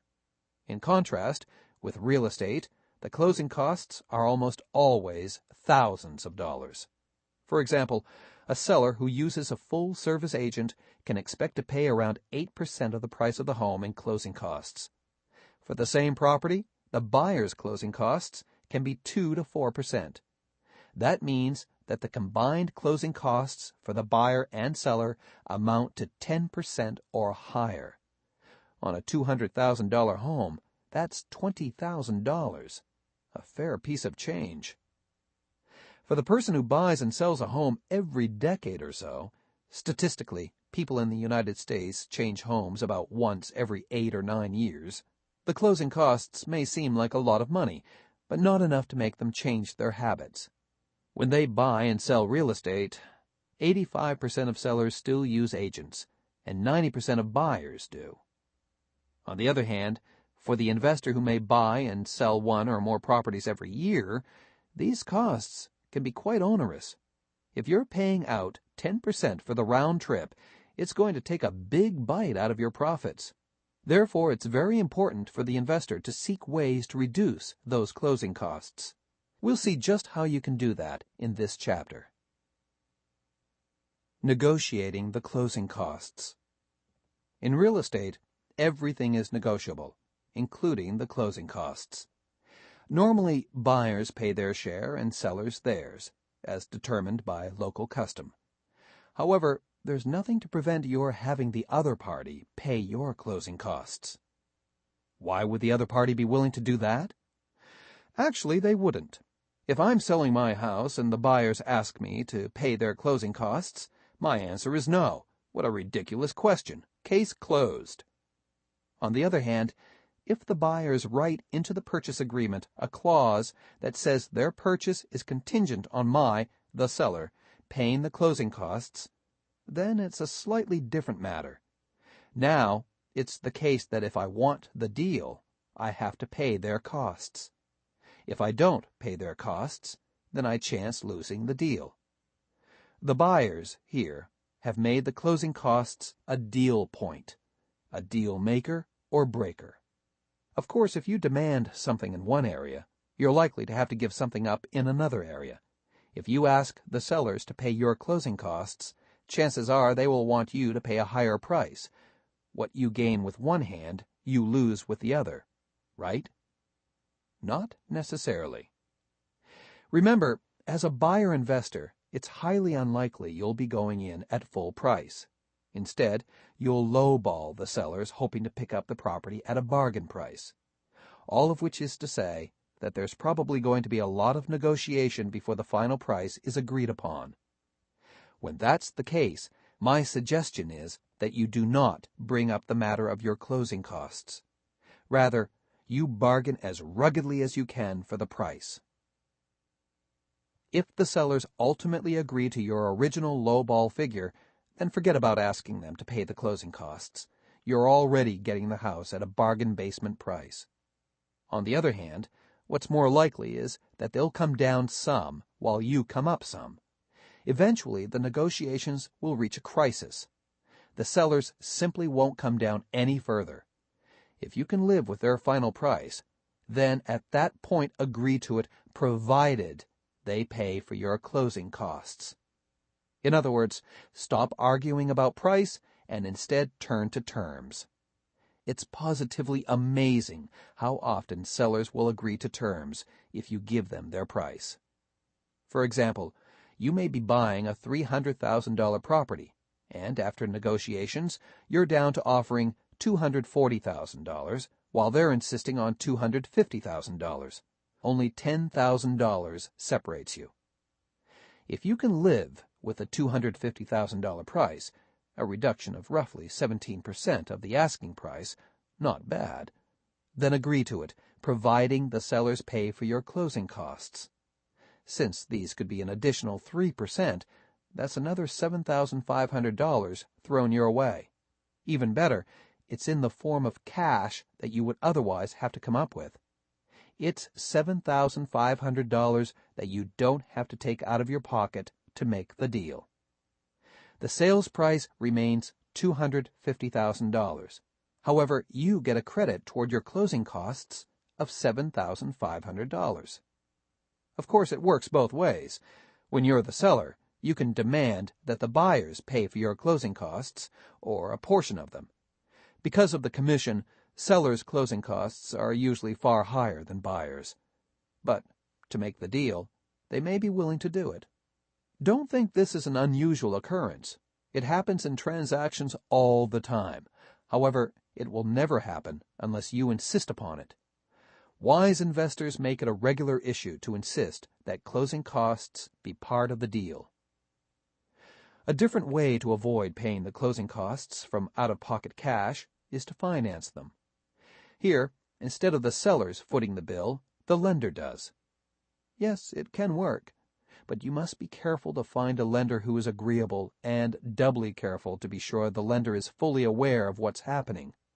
You don't want an angry lender to later come back and try to either raise your interest rate or rescind your loan because some vital information was held back from them. To see how this works, let's assume that you're getting a 90% loan, putting down 10% of your own money. The property is priced at $200,000, so at full price, the loan amount would be $180,000, with your coming up with $20,000 down. Further, let's say there's an additional $5,000 in costs. The question is, how do you finance that $5,000? Once again, we're going to assume that as an investor, you're not going to pay full price. Indeed, let's say that after negotiations, you can see that you and the seller will probably agree on a price of around $180,000. That means that you'll need to put down $18,000 with the lender, making a new mortgage of $162,000. However, the closing costs are still $5,000. At this point, you make this offer to the sellers. Instead of a final purchase price of $180,000, you'll pay the sellers the purchase price of $185,000, or $5,000 more. And they, in turn, will give you a $5,000 credit. Is that agreeable? Notice the difference between this and the previous deal. In that case, the seller's credit to you for closing costs was below the final price. Here, the price is higher. This shouldn't make any difference to the sellers, since they're getting the same money anyhow. However, it will make a big difference to you. At a sales price of $180,000, your mortgage is $162,000. At a sales price of $185,000, the mortgage is now $166,500, or roughly $5,000 more. What you've effectively done is create $5,000 from the mortgage, which will now go to pay your closing costs. You've financed them. There's no sleight of hand involved. All that's happened is that you're paying a slightly higher price for the property, and the seller, in exchange, is paying your closing costs. It's the same to the seller. You've just got a loan roughly $5,000 higher. As I said, you've financed the closing costs. A lender may object to the transaction just described. The lender may say that the true sales price was $5,000 lower, and thus, so should be the loan. To my way of thinking, this makes little sense. The loan is, or should be, based on the value of the property as determined by an appraisal. No lender worth its salt will offer a mortgage without an appraisal. And if the property appraises out at the full price, in this case $185,000, what's the difference how the negotiations went? In addition, the loan should be based on the loan-to-value, LTV, not on the LTV plus closing costs. Thus, as long as you still put the full down payment into the property, in this case 10%, you should be meeting the lender's criteria for making the loan. Nevertheless, if the purchase agreement reflects a price increase at the very end of negotiations, a lender may object, saying that the purpose is to get a higher LTV than is warranted on the property. In all probability, the lender is simply worrying that there's some hanky-panky going on that they're not aware of, and they just don't want to take any chances. There is a way to avoid this problem. First, find a lender who doesn't object. Many do not. Then, make sure your written offer only reflects the final purchase price. you can simply tell the seller what your final offer will be and why you want it handled the way you do. If the seller agrees, write it up that way. Agrees, write it up that way. We're living in an age of amazing creativity in financing. Today, the old rules that stipulated 20% down no longer apply. Today, if your credit is good enough and your income is sufficiently high, you can get a loan for the entire purchase price of the property. Indeed, in some cases, you can get a loan for 103% of the purchase price, meaning that the lender will roll your closing costs into the mortgage. To find out about 103% financing, contact a good mortgage broker. He or she will be able to run the numbers in a credit check to see if you qualify. Keep in mind, however, that this type of financing is available only for owner-occupied property. In other words, you have to intend to live in the property to qualify for that type of financing. If you're buying for investment, that is, you don't plan on living in the house, forget it. The financing available to you probably will be 10% down, as indicated before. Keep in mind that the cost is often higher for financing that includes the closing costs in the mortgage. That means that chances are you'll end up paying a slightly higher interest rate for the mortgage. However, to get the better financing is probably worth it. Making the purchase and sale without a broker. The biggest single cost in a transaction is usually the broker's commission. This cost is usually paid by the seller, but if a buyer's broker was used, the buyer may have to pay some of the commission as well. If the round-trip costs for a transaction are roughly 10%, very often 60% of that amount goes to the agent. Obviously, one way to cut costs would be to sell or buy without the services of an agent. There is nothing wrong with doing this. No one says you must use an agent to handle a real estate transaction for you. However, it's very wise to rely on a good agent's experience when you're first getting started. Only a fool would wander into an uncharted wilderness without a guide. You don't want to be that fool when you first get started investing. On the other hand, once you've got a series of transactions under your belt, it's a different story. Now you've got the experience. And since, as an investor, you're always in the market looking for properties, you may want to handle the entire transaction yourself. Keep in mind, however, that while you may know you're competent to handle a real estate transaction, the other party you're dealing with may not be as confident. I've often seen the case in which the seller is perfectly content to sell his property as a FSBO, for sale by owner, but the buyer insists that an agent handle the transaction. Further, in these situations, the buyer sometimes insists that the seller pay that agent's fee, usually half of a full commission, or 3%. You may rail at the seeming unfairness of such constraints because you know what you're doing and acting on your own as a seller and you don't need an agent. But the buyer may simply say to you, "No agent, no deal." So in this situation, you get the agent and pay the fee, or look for another buyer. Eliminating the points.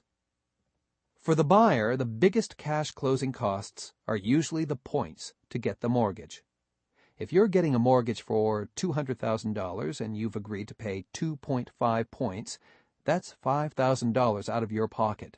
1 point equals 1% of the mortgage amount, and 2.5 points equals 2.5% of the mortgage amount. In the past, there wasn't much you could do to curb this expense.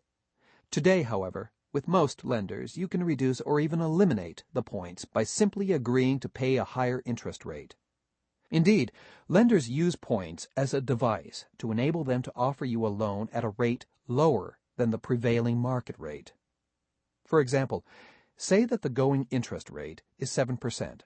However, to appear competitive, the lender wants to offer a mortgage at 6.65%. To do that, however, would mean the lender would incur a loss on the loan by lending below market. So the lender instead collects the money up front when he or she gives the mortgage by assessing points. The lender may charge 3 points, for example.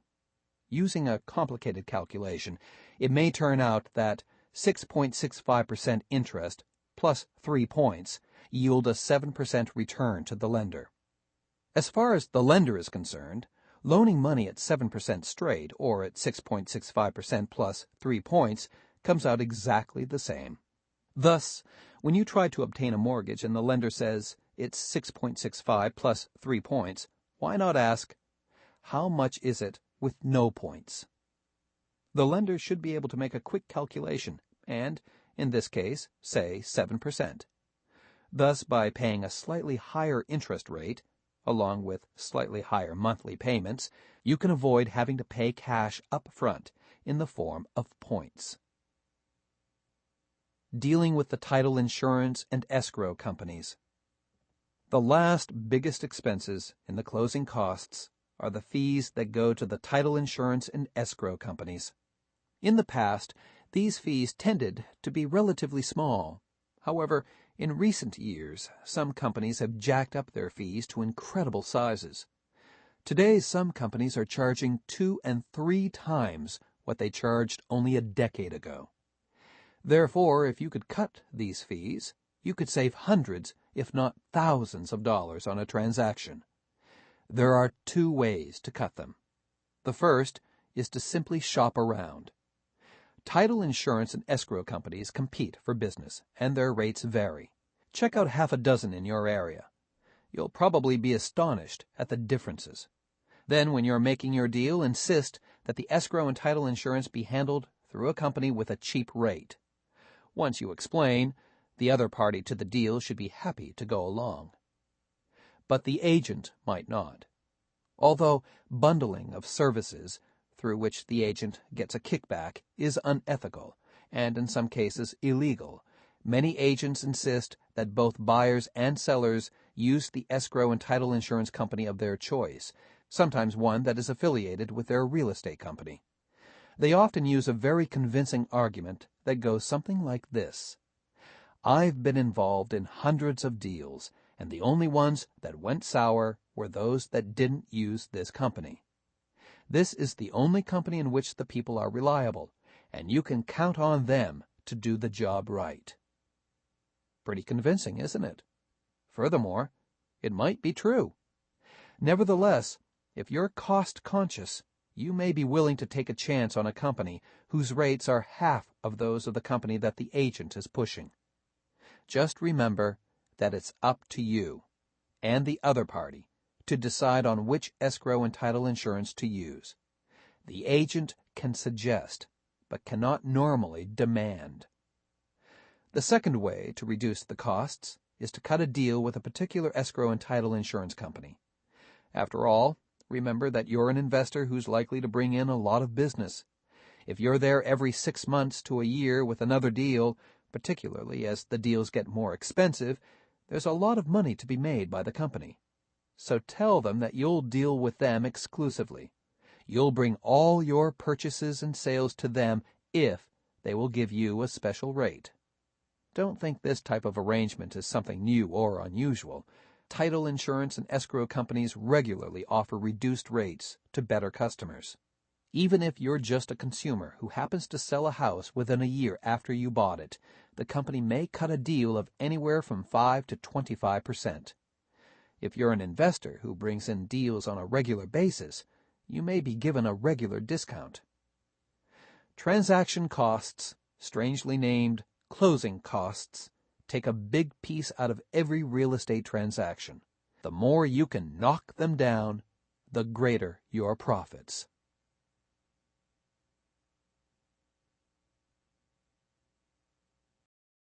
Chapter 6. 7 Techniques Used by Successful Investors. If you're just starting out investing in real estate, chances are one of the big questions you have is, what makes for success? What techniques do the big winners in the field use? What are the moves that will lead to a bright future in real estate for you? Here are 7 techniques that I've observed are used by most successful investors in real estate. If you practice them regularly, you will enhance your chances of joining that winning circle too. 1. Concentrate your efforts. Just as no one can be all things to all people, Neither can an investor hope to be successful buying all kinds of properties in many different areas.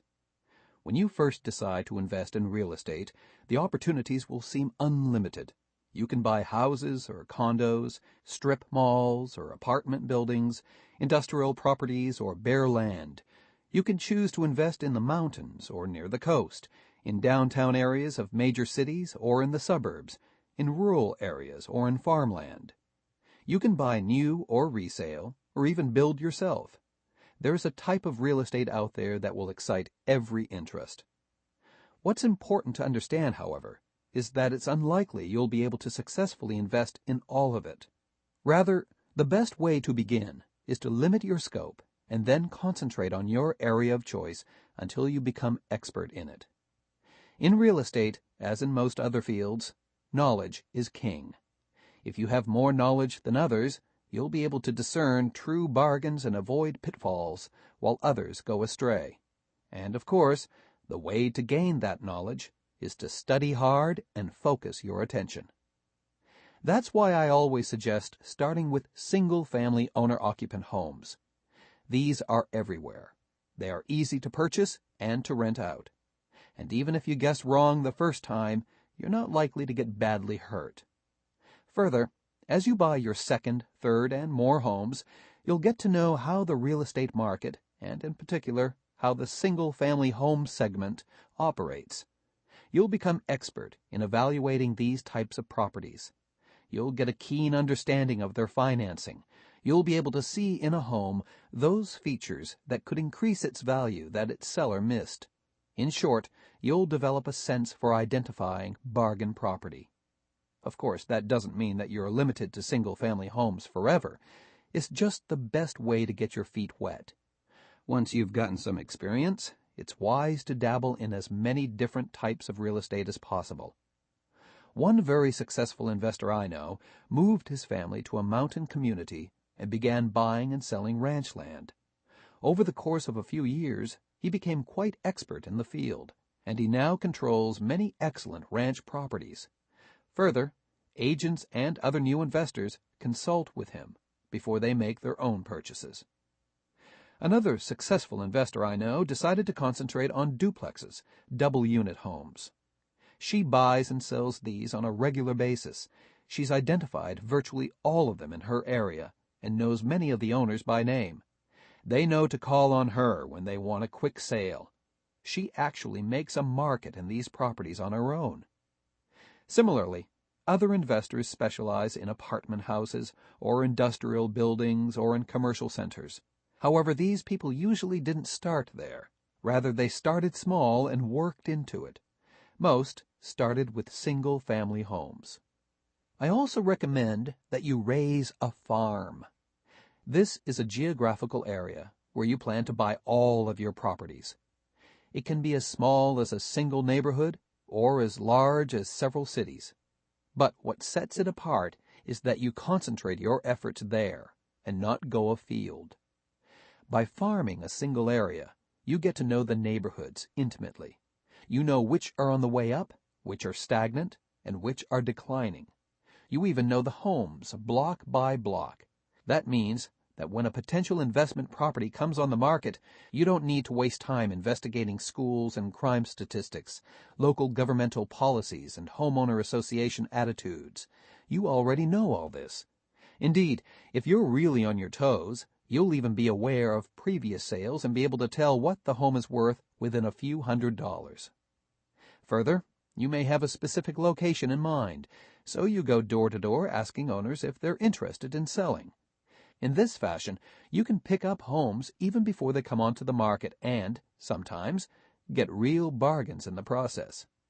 Of course, by concentrating your efforts in one area, you maximize your time and save needless expenses.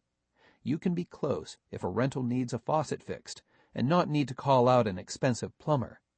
Or if you need to find a tenant, you can put the ad in the paper, field the calls, show the property, and rent it up, instead of paying 12 to 15% of your rental income on a property manager. If you want to sell a home, you can easily spend time sitting in it at an open house when you sell it as a FSBO. In short, Concentrating your efforts in a single area is the efficient way to buy investment property. 2. Spend more time buying than selling, and be prepared to lose deals. One of the keys to successful real estate investing is to buy right. In fact, some investors feel so strongly that they use the motto, "You make your profits when you buy, not when you sell." By this, they simply mean that the characteristics that make a property resell for a big profit are already built into the purchase. Buy the right property in the right location for the right price, and your sale success is certain. Buy wrong, and you'll spend a lot of your time trying to figure out how to dispose of the property without taking a loss. Of course, that means that you'll need to become adroit at property analysis. It's easy to say, buy right, but quite something else to know which property is right and how much to pay for it.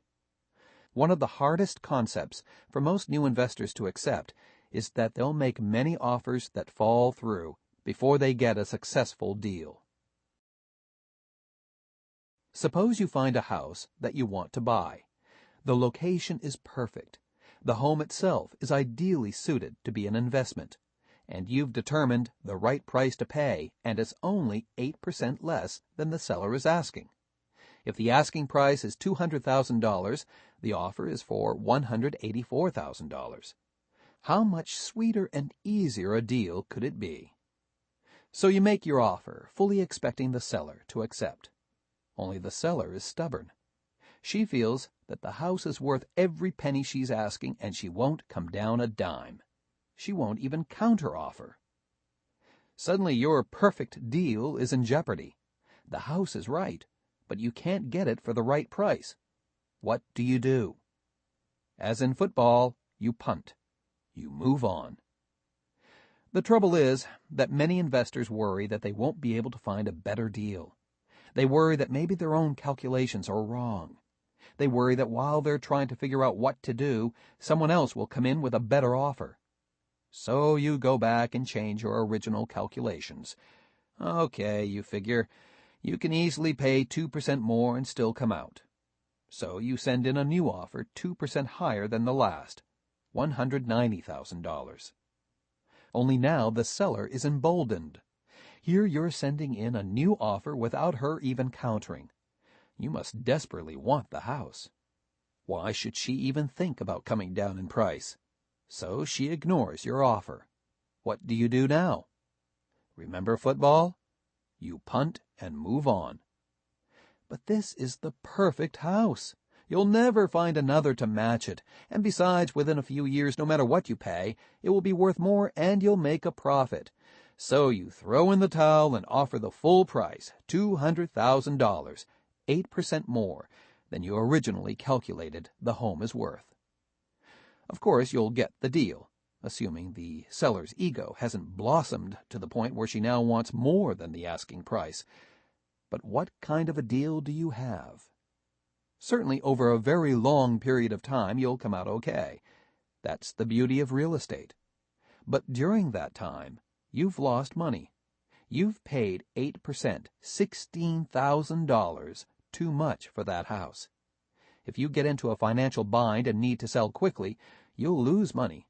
If the property appreciates at a reasonable rate of 4% a year, it will take 2 years just for you to get back to market value, not counting transaction costs. It's the sort of move that an inexperienced consumer buying one house every decade or so would make. It's not the move of a successful investor. In short, you bought wrong, and that imperiled your profits. What's worse, you may learn the wrong thing from your efforts. You may learn that in order to buy a house, it's not what you calculate it's worth that counts. It's what the seller is asking. You may continue on to buy more properties at inflated prices, ruining your profits as you go. The moral of our little story is that when the seller is uncooperative, remember football and punt. Remember, there are more than 65 million homes in the country, and in any given year, probably up to 10% of those are for sale. That's a huge inventory to choose from. There's no lack of opportunity. There is, however, often a lack of fortitude. Remember, you determine what makes a deal a good one. If it's not good, you don't need to buy into it. Perhaps one more example will help. I recently was called on by a friend to help with the purchase of a home in a downtown area of Philadelphia. Since I wasn't familiar with the area, my advice was more philosophical than a practical plan of operation. Jerry called from Philadelphia and asked what he should do.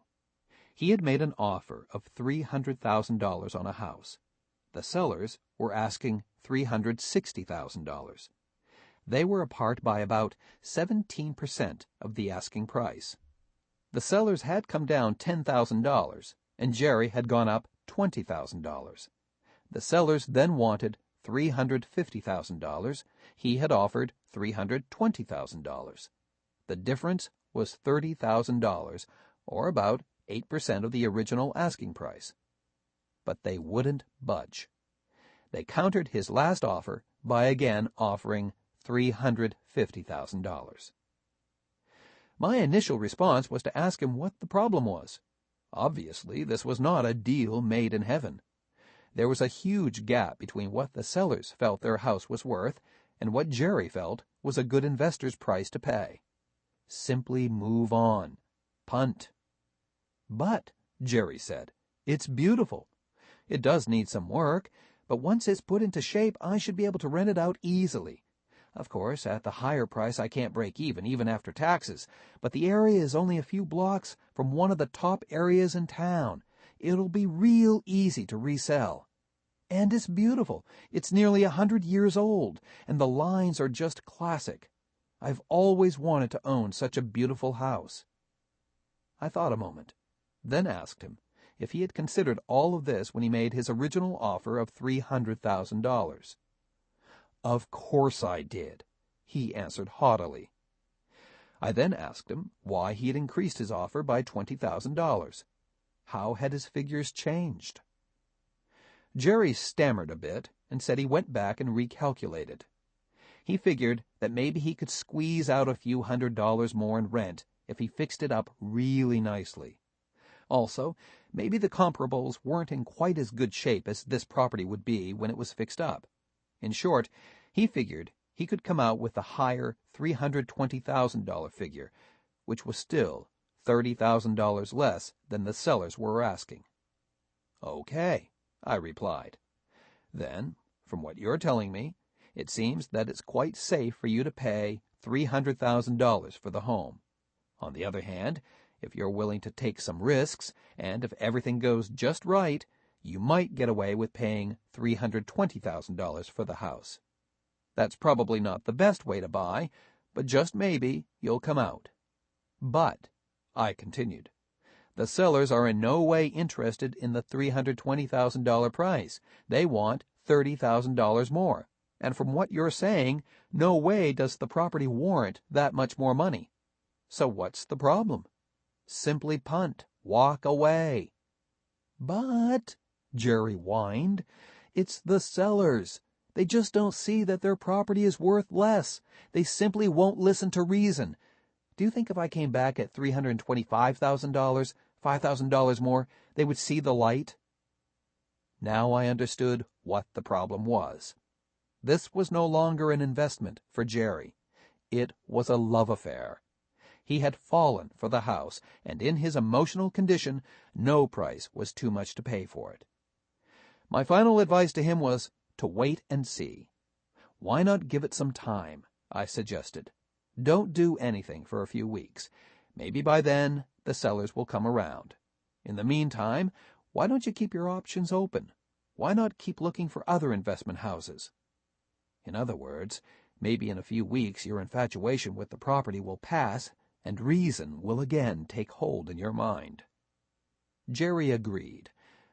I got a call about a month later. No, the sellers of that original home hadn't come down in price, but he had found another property that was even better situated. He had made a low-ball offer, and after some countering, he had bought it at a good price. He still regretted missing out on his beautiful house, but his pocketbook was going to be fatter for having let it go. The moral of the story is that in order to get a property at a price you want to pay, you may need to make offers on 2, 3, a dozen, even 24 different properties. When the sellers don't go along, you remember football and punt. You move on to the next property. In short, you simply play the numbers. There are a lot of good potential investments out there. If one doesn't pan out, keep making offers until you find one that does. 3. Identify the neighborhood loser and buy it. It's very rare for a good property to jump out and stare you in the face, but this does often happen in the form of the neighborhood loser. This is a property that because of some underlying factor no one wants, and as a result, it's selling for considerably less than its neighbors. It's helpful here to think of the word crisis. In Chinese, it actually has two meanings: danger and opportunity. The neighborhood loser is the same. It's a house that could be very dangerous to buy. Its detracting feature could prohibit it from going up in price and could make it difficult to resell. On the other hand, if you're creative and can identify and correct the detracting feature, you can almost overnight jump the property's value. Okay, now that I have your interest, what do I mean by a detracting feature? It could be anything from purple paint to being next to a large billboard. It could be a home that's too small or too large for its neighborhood. It could have no view in an area of view homes. What makes this property easy to identify, as I noted, is that it jumps out at you. Typically, its price is far lower than its neighbors, and the problem is usually easy to see. It's a property that's crying out for attention. A few years ago, a neighborhood loser jumped in my face. I was looking in the East Bay area of San Francisco in a town near Walnut Creek. All the homes were tract-built, but they were well designed with a custom look. They were expensive, at the time going in the $400,000, all except this one house that was listed, but not selling, for $350,000. Why? I asked myself, and I went to see it. From the street, it seemed normal enough, except that it was slightly below road level. That means you looked down on it.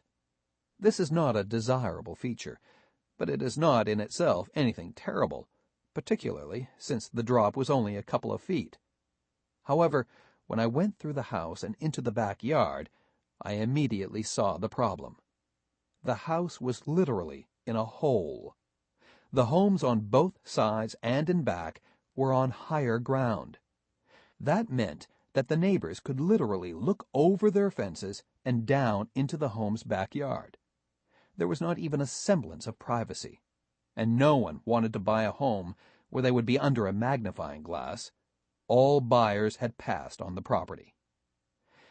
I calculated that the house was selling for at least $50,000 less than its neighbors.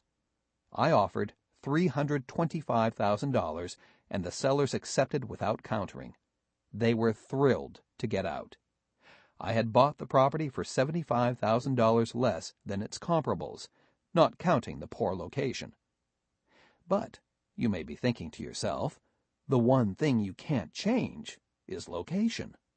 True, you can't move the house elsewhere, but sometimes you can disguise a location. Along one side I immediately planted quick-growing shade trees. When I bought them, they were about 6 feet tall. When I sold the house 2.5 years later, they were 12 feet tall, and they filled out to screen that neighbor's property.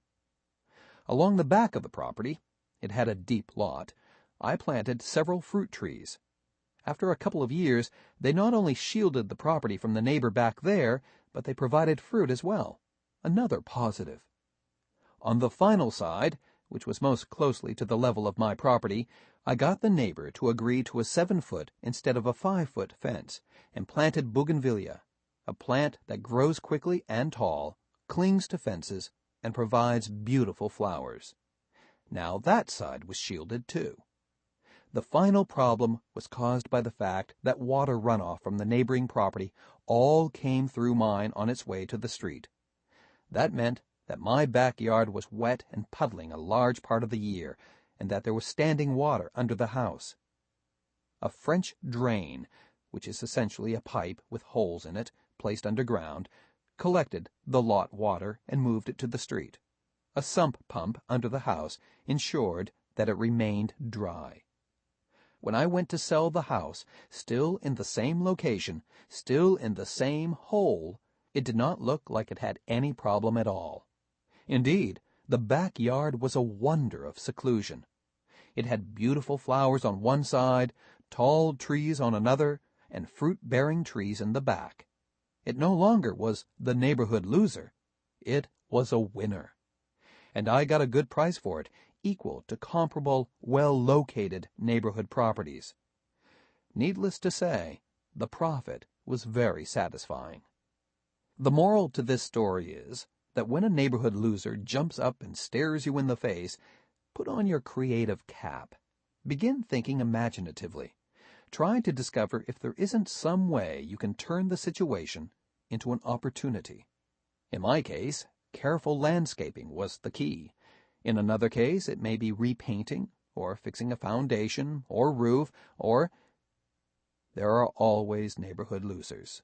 What's really rare are investors who can see beyond the dangers posed to the profit potential. 4. Rent relentlessly. As an investor in real estate, you will also inevitably become a landlord. You'll own property that you will need to rent out. When you first start, you may have only 1 or 2 rentals. However, after a few years, you may have 4 or 5 or even several dozen. With many properties, getting the rent in to cover your mortgage and other expenses is critical. Therefore, how you handle yourself as a landlord will determine to a large degree whether you'll be a success or failure in the field. As a landlord, you will need to rent relentlessly. By this, I do not mean that you'll be unfair. Far from it. What I mean is that you'll be all business. You won't let personal feelings cloud the issue. And as newcomers to the landlord market quickly discover, that's much harder to do than first appears. I have a good friend, Joe, who's been in the investing landlord business for nearly 30 years. Joe now owns close to 90 properties. Needless to say, he's quite wealthy, but he still handles his rentals on his own. In fact, that's his full-time job. And it's really a pleasure to watch him at it. He's fair with his tenants. I've never heard any complain that he wasn't, but he's all business. For example, he has a policy of no pets in most of his properties. He feels that pets leave odors, ruin rugs, and otherwise create high wear and tear. Therefore, he does not allow them in his best properties.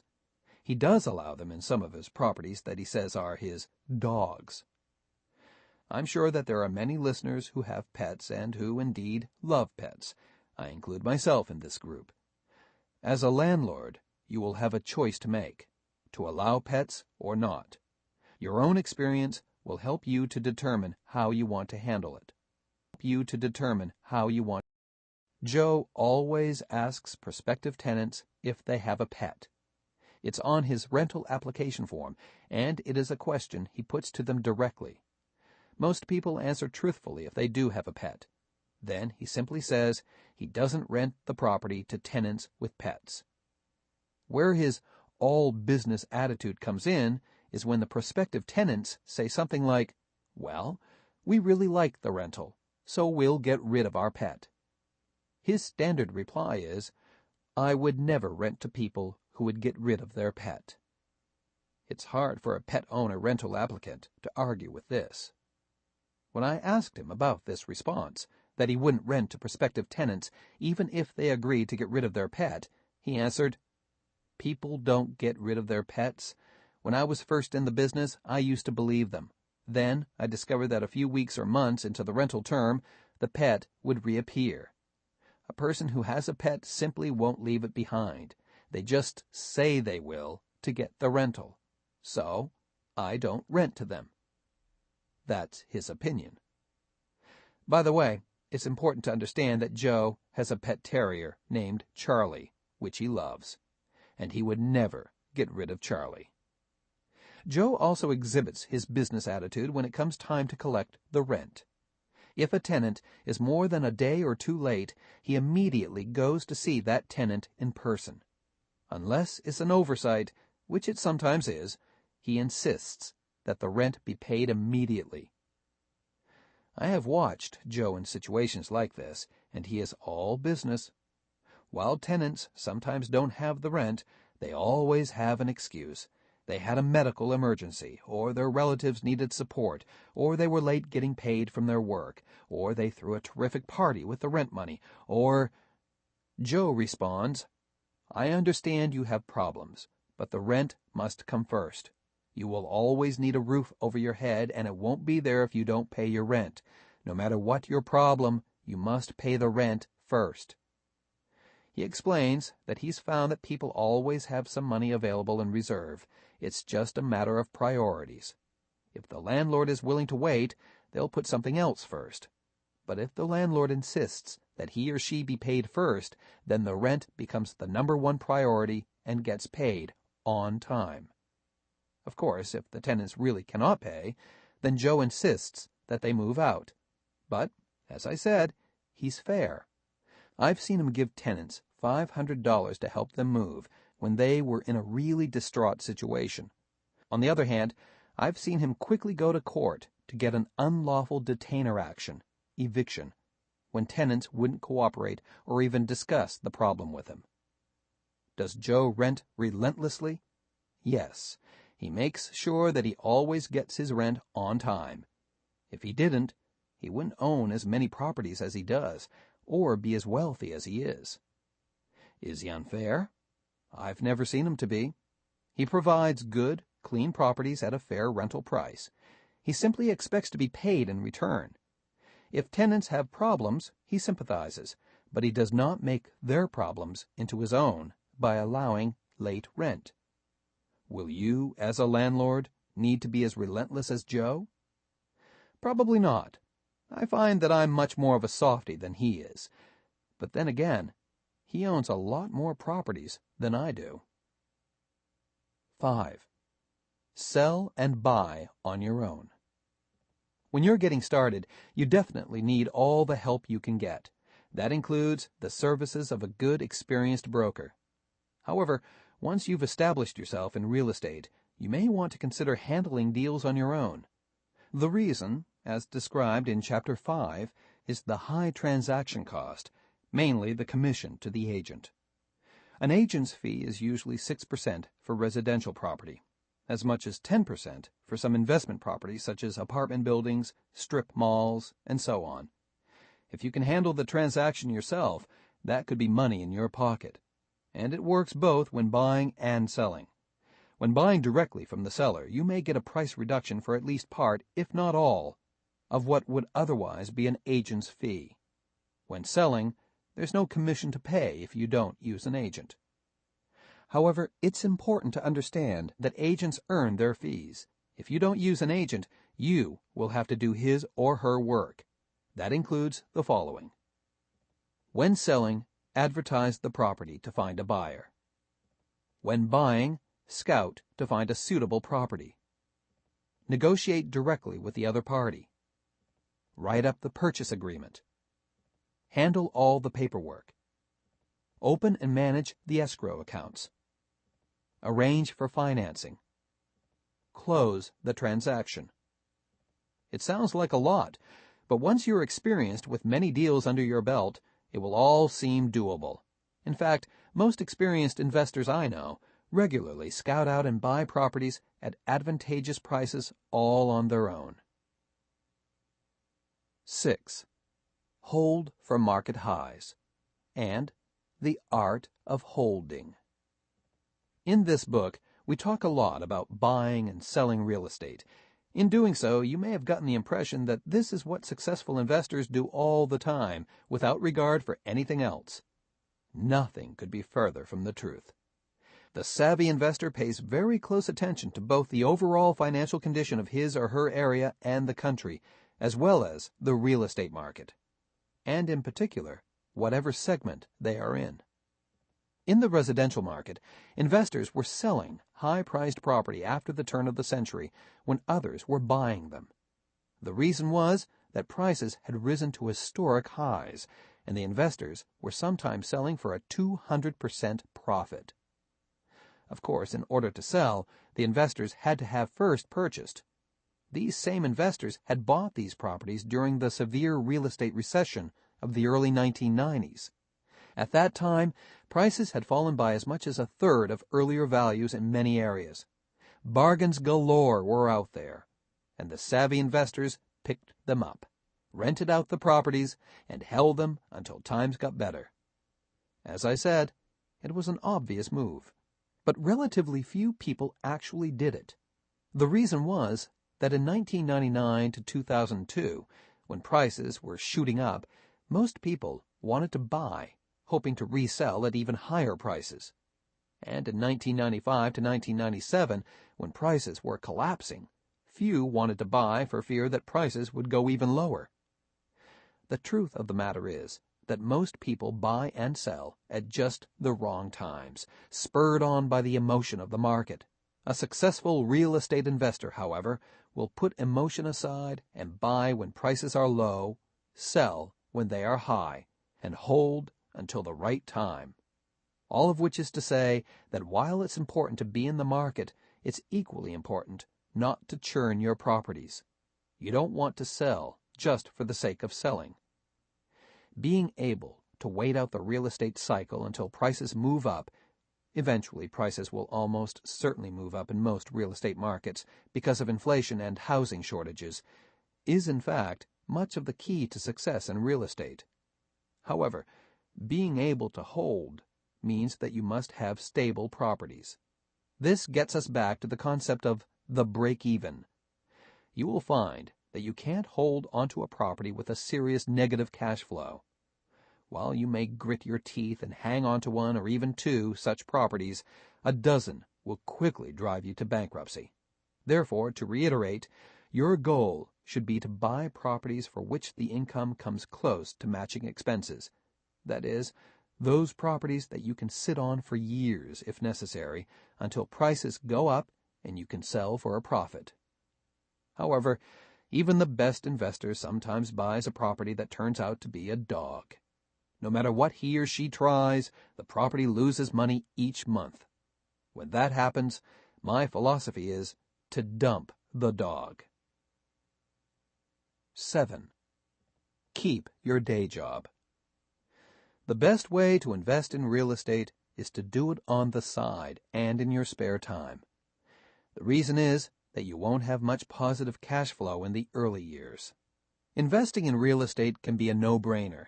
It's a matter of simply acquiring properties one at a time until you're wealthy. You just have to make a few sacrifices, such as initially keeping your day job, to accomplish it. Here, then, are the 7 techniques that I have found almost all successful real estate investors use. 1. Concentrate your efforts. 2.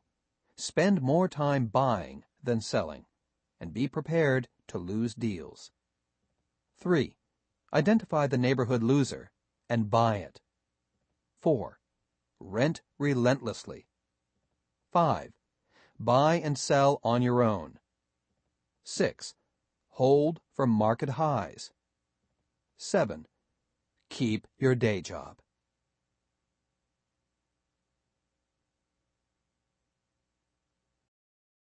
Chapter 7. Buying apartment, office, and commercial buildings. While I've stressed that the best place to get started investing in real estate is with single-family homes, they are the easiest to buy and you can simply ride the wave of their price appreciation, they are not your only options in real estate. Many investors graduate to other forms of profitable investment. In this chapter, we'll look at 2: apartment houses and commercial buildings. Moving up. Why move up? You could, as many real estate investors do, spend your entire career at the single-family home level, and as we've seen, you could do very well at it. But if you want to make more money and quicker, the answer can be larger properties. For example, if you own a 20-unit apartment building or a 10-unit strip mall, you not only can expect to reap profits over time, but if you obtain the proper financing, you also may be able to obtain significant cash flow right from the beginning. In other words, you may be able to afford to hire someone to manage the property so you don't have to constantly be collecting rent and fixing broken dishwashers. Further, at the end of the month, you may have considerable money in your pocket over and above expenses. Plus, if you buy right and improve the properties, you may have significant and rapid equity growth. Small wonder that many investors opt for the bigger properties. On the other hand, the potential for loss is also greater. If you have only one rental house, you need to find only one tenant. Even in hard times, you can always drop your rent a few dollars a month and keep your property fully occupied. With larger properties, you may need to find 10 or 20 tenants. In tough times, you may be able to rent out only half or three-quarters of your units, resulting in serious negative cash flow problems. In short, you can lose a bigger property more quickly and more easily than you can a single-family house. Thus, going big not only promises greater rewards, but also greater risks. Let's consider an apartment building. With an apartment house, prices are directly tied mainly to rental income. Simply increase your rents, and you can produce significant profits overnight. Further, the rental market does not always move at the same rate or in the same direction as the market for single-family homes. For example, in any given area, there may be a shortage of rental units, but a strong supply of single-family homes. Thus, rental rates can be going up at the same time that single-family home prices remain stagnant or decline. You may be wondering exactly how rental rates determine profits in apartment buildings. In theory, it's actually quite simple. For example, let's say you have a 10-unit building where each unit is rented for $500 a month, or $5,000 monthly, or $60,000 annually. The value of the property is based on that rental rate. Double the rental rate to $10,000 monthly, or $120,000 annually, and you've doubled the value of your building. If you paid $500,000 for the building initially, double the rent, and now you have a property worth $1 million. Keep in mind that this can happen while prices for single-family homes have moved up not at all. If you happen to put 20% down, $100,000 on your apartment building, your profit is now 500%, or $500,000. With apartment buildings, you can obtain magnitudes of profitability. Of course, as noted earlier, the risks are also great. If the rental rates were to fall in half, so too would the value of the building.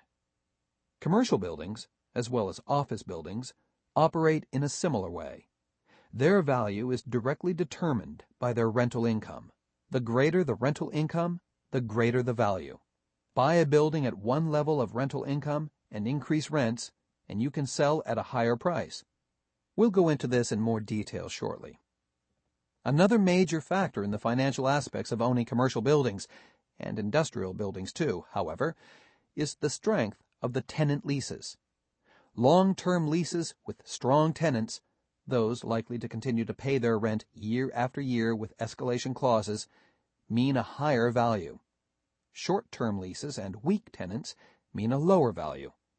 Improve the leases, and you improve the value. Additionally, there are other factors involved with these properties. For example, typically the rent for commercial buildings is determined by the front foot. Since access to the public is critical to businesses, the more exposure, the more valuable the location. Thus, a tenant will pay according to how many feet are directly accessible to the public, as well as how good the location is. If you can devise some way to increase access to the front footage, you can increase rentals. For example, opening the second floor of a mall to direct access from a parking garage can increase the value of the front footage of units in the building. In office buildings or industrial buildings, on the other hand, access to the public is not usually a valuable factor. Thus, the front foot usually doesn't matter. For offices, the primary concern is the total amount of floor space. Thus, these buildings are rented out on the basis of square footage, so much per square foot per month. This is the reason that office buildings can be built so high, even to the point of skyscrapers. The tenants often don't care what level they're at, as long as there are working elevators, of course, as long as the rent is affordable. Views from higher floors often command higher rents. On the other hand, as we've seen, the higher you go, the less foot traffic, and hence the reason that commercial buildings, malls, are rarely, if ever, more than 3 stories tall. If you've a mind to purchase an apartment building, my suggestion is that you start out small, no more than 6 to 8 units. Also, I suggest you attempt this only after you have already purchased and rented out several single-family homes. You will have developed your skills as a landlord in this fashion. When you approach an agent or seller of an apartment building, you will be advised that there are a number of methods of determining value. You can capitalize the net income, you can check comparables, or you can simply hire an appraiser. However, the rule of thumb system called the gross income multiplier, GM or GIM, is often used by savvy investors to produce a quick and surprisingly accurate estimate of value. So we'll discuss it here. Harry's apartment building. Harry had been investing in real estate for about 5 years when he chanced upon what he considered a real opportunity. It was an 8-unit apartment building that the owner wanted to get rid of in the worst way. She was selling direct, FSBO, without an agent. The owner, a widow in her 70s named Sheila, had owned the building for several decades. She had kept it fully occupied by always charging rents slightly lower than market. However, now Sheila was in ill health, and she wanted out, quickly. Harry saw an opportunity to jump in and get a bargain price. Harry asked around to several agents and learned that most were using a GM of around 10. That simply meant that they took the total rental income for a year and multiplied it by the number 10 to calculate the value of the property. The units were rented out for an average of $500 apiece, so the monthly gross for 8 units was $4,000, and the annual gross was $48,000. When the GM of 10 was multiplied against this, it gave a value of $480,000 for the building. When Harry asked where the GM number had come from, a real estate agent admitted she didn't know. Another said it was simply a way of quickly quantifying the relationship between price and rental income in an area. For example, apartment buildings that were selling for around $500,000 were bringing in around $50,000 in gross annual rents. Hence, the GM of 10 was used. If prices moved up to $600,000 for buildings that grossed $50,000 in annual rents, then the GM would go up to 12. If prices moved down to $400,000 per $50,000 in rents, it would go down to 8. Harry asked why prices would go up or down in relationship to rents, and she answered that the fluctuations were caused by the cycles of supply and demand.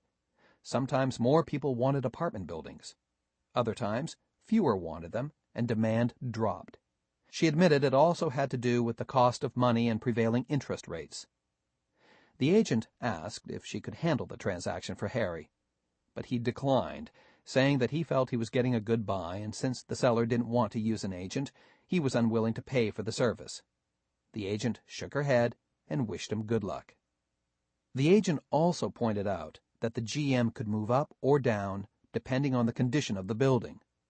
An apartment house in terrible shape usually commanded a lower GM than one in tip-top shape. Harry conducted a survey of Sheila's building and discovered that there had been lots of deferred maintenance. The units had not been painted in years, and the carpeting was tattered. Also, many of the appliances were on their last legs. The tenants, however, were reluctant to complain because they were paying a rental rate that was below market. In addition, the roof needed repairs, and the building overall looked shabby. it was in need of a complete paint job on the outside and an upgrading of the landscaping. Harry went back to the agent and asked if a lower GM should apply because of the poor condition of the property. The agent shook her head. She said the demand for rental property was strong, and Sheila's apartment house wasn't really that bad. So Harry offered Sheila full price of $480,000. He agreed to put 20% down, $96,000, obtained from profits made on buying, renting, and selling single-family homes, and to attempt to get a mortgage for the balance from a bank. The purchase offer was, of course, contingent upon his getting financing. Getting the loan, however, proved to be more difficult than Harry had anticipated. The banks complained that he had no previous experience with apartment buildings. Further, he was stretched thin already because of his other real estate holdings. In the end, he obtained a 70% mortgage at an interest rate higher than the market rate, while Sheila carried back a second mortgage for 10% at the market rate. The sale took about 60 days to complete, and then Harry had the building. He had Sheila walk around and introduce him as the new landlord to each of the tenants. Then he was on his own.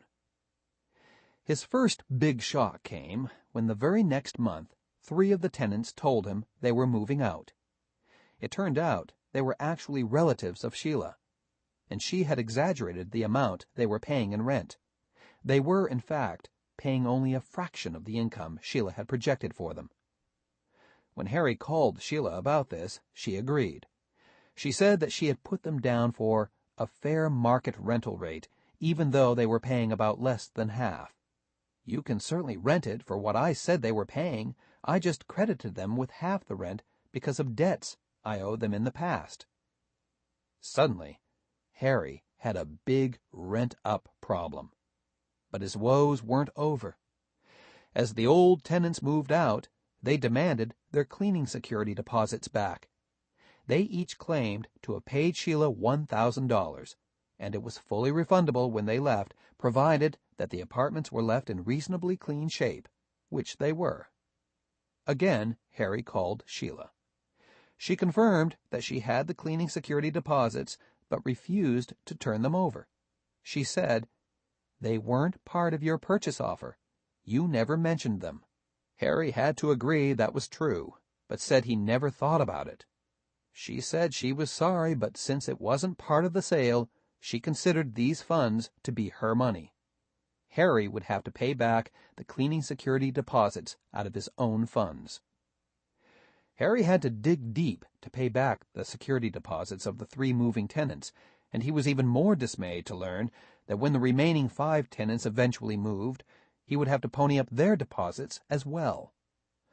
On the other hand, he realized that as soon as he rented out the apartments, he would be able to charge a cleaning deposit to the new tenants, and that would help offset the drain on his cash. Harry had to come up with cash, and had 3 out of 8 units immediately empty. It was a crisis. However, he remembered that a crisis not only was dangerous, but it also offered opportunity. He borrowed money on his credit cards, and as soon as the old tenants moved out, he had their apartments repainted, put in new appliances and carpeting, and raised the rents. He also had the exterior of the building completely repainted, fixed the roof, and put in attractive landscaping. Then he asked $750 a month, a $250 increase. Harry had done his homework, and he had learned about investigating rental rates from owning single-family homes. He had looked around carefully and discovered that apartments of the size he had were renting between $500 and $800 a month in his area, depending on condition. He fixed up the condition and moved from the bottom of the market range to near the top. As soon as he got the empty apartments rented up, he announced to the remaining tenants that he was raising their rents $100 a month. He explained that as a new landlord, he had higher mortgage payments to make than Sheila, who owned the building free and clear, and he had made improvements. 3 more tenants moved out over the next 3 months. Harry went in, refurbished their apartments as he had done with the other units where tenants moved out, and rented those for $750 apiece. Within 6 months, Harry's monthly rental income had soared from $4,000 to $5,500. His gross annual income was $66,000, making the building worth $660,000 using a GM of 10. Of course, he had spent about $10,000 a unit fixing it up, $60,000. So his increased equity was actually only $100,000, nevertheless a handsome sum. Harry figured that over time he would fix up the remaining rentals, increase the rent, and boost his equity even further. In addition, the increased rental rate gave him a positive cash flow, allowing him to have money left over each month after paying for the mortgage, taxes, maintenance, and repairs. 2 years later, Harry had increased rents again until he was averaging $800 a month per unit, or $6,400 total. His annual gross was $76,800, giving his building a value of roughly $768,000. However, when he went to talk with some agents, he discovered they were now using a multiplier of 11. The market had gone up as more investors wanted apartment buildings. Of course, the market can also go down. Harry's apartment building was now worth $845,000. His equity had grown to $365,000 in just 2 years. Were he to sell, he would make a very handsome profit indeed. From Harry's experience, we've seen what an investor can do with a modest purchase in an apartment building. It's important to understand, however, that we've glossed over many of the pitfalls of owning such property. For example, Harry could have had serious tenant problems. He might have had tenants who not only refused to pay the rent, but then refused to leave. He would have had to resort to an unlawful detainer action in court, eviction, to get them out, and when they eventually moved, they might have left the place a mess, requiring heavy-duty refurbishing. No, this doesn't happen all the time, and if you're a scrupulous landlord who carefully qualifies tenants, it may never happen at all. But it is a risk. Additionally, we've assumed that Harry was free to raise rents at will. This is not always the case. Many communities have some form of rent control through which they limit the size and frequency of rent increases. Further, economic conditions were fairly stable for Harry, but that's not always the case. Sometimes in economic downturns, a number of tenants may not be able to pay their rent, nor can they move out, which can leave the apartment building owner with long-term rental headaches. All of these things could happen. They are the risks assumed by an investor in apartment buildings. However, if you pay careful attention to the details of the business and you have a bit of luck, they won't happen, and your profits will be significant. Buying a strip mall for profit. Henrietta also was an investor in real estate who cut her teeth on single-family homes. After a few years in the field, she wanted to move up, and she felt that commercial real estate was the ticket for her. Henrietta looked around and quickly realized that the easiest way into the field was to purchase a strip mall. This type of property goes by many different names, but in general, it is basically a small shopping center of anywhere from 3 to a dozen stores located typically on the corner of a busy intersection. We're not talking about Walmart or Macy's. Rather, these properties typically consist of small businesses such as a pizza parlor or a dry cleaning business or even a convenience grocery store. These are relatively small properties with small businesses just right for the beginning small investor. Henrietta contacted several agents and found one who specialized in small commercial real estate. He showed her several properties, one of which appealed to her. It was a strip mall that had 5 stores. It was on a corner of an intersection that was fairly busy. There was a convenience store, a small Thai restaurant, a camera shop, and 2 vacancies. The owner explained that the previous tenants had just moved out, and he didn't want to rent up the units, instead leaving it to the new owner to pick and choose whom he or she wanted for new tenants. The agent said that the owner's explanation was baloney. The previous 2 tenants had gone out of business, and the owner simply hadn't been able to find any new tenants. The apparent reason was that the strip mall was short on parking. The restaurant needed parking for fairly long periods of time, while the convenience store and the camera shop needed lots of short-term parking. That left little to no parking for any other tenants and starved them of business. In short, the landlord couldn't justify the rent on a front-foot basis because there just wasn't enough customer traffic. Henrietta asked how much the property was worth, and the agent explained that the value was related to the leases. He would have to evaluate the total value of the leases over time, the strength of the tenants, their ability to stay in business for the term of the leases, and the chances for re-renting to new tenants. In addition, the type of lease would be important.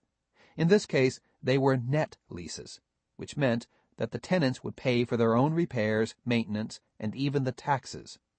These are sometimes referred to as net-net, or even net-net-net leases, depending on how much of the costs the tenant bears. As it turned out, all the leases were for 5 years, and each had only 1 year left. The agent explained this was both good and bad. It was good in that Henrietta could now negotiate new leases, hopefully at better terms. It was bad in that the existing tenants might decide to move out, leaving her with more vacancies. It turned out that the seller was asking $700,000 for the strip mall. Henrietta's rental income for the year, before mortgage expenses, would be about $100,000, providing she could get all of the units rented. However, with the 2 vacancies, her actual income would be closer to $75,000. Henrietta asked about financing and was told there was a $300,000 existing mortgage on the building that could be wrapped. When she asked what that meant, she was told that the owner was willing to give her another $350,000 second mortgage and wrap it around the first. The agent explained that this would mean that Henrietta would pay on a $650,000 mortgage directly to the seller. The seller would then make the payments on the first and keep the balance of Henrietta's payment for himself as due on the second. The agent explained that this avoided having to obtain any new financing, which might be advantageous for Henrietta because she had no previous experience in commercial properties, which might make it difficult for her to obtain the necessary mortgage. She would, however, have to come up with $50,000 cash down. The agent said that in such transactions, small down payments were just as common as full cash deals. Henrietta bought the strip mall. The first thing she did was remove a planter area that had helped separate the mall from the street. This resulted in 5 additional parking spaces. Then she rerouted the strip mall traffic by making the driveway one-way only. Prior to that, cars could enter from both streets. It was a corner lot. With the new one-way driveway, drivers would now have to enter from one side and exit the other. This accomplished 2 things. First, it allowed quicker and easier access to the stores from the parking lot, and second, it prevented cars from having to cross the busier street to enter the parking lot, a practice that had been tying up traffic at the intersection and making it more difficult and less desirable for potential customers to stop at the strip mall. In addition, she had the parking area retarred and had new white parking lines painted on it. Also, she redesigned the parking lanes so that they would all go in the same direction, meaning people could get in and out more easily than they could in the past. Finally, she put up signs indicating that parking was limited to a maximum of 20 minutes in the lot.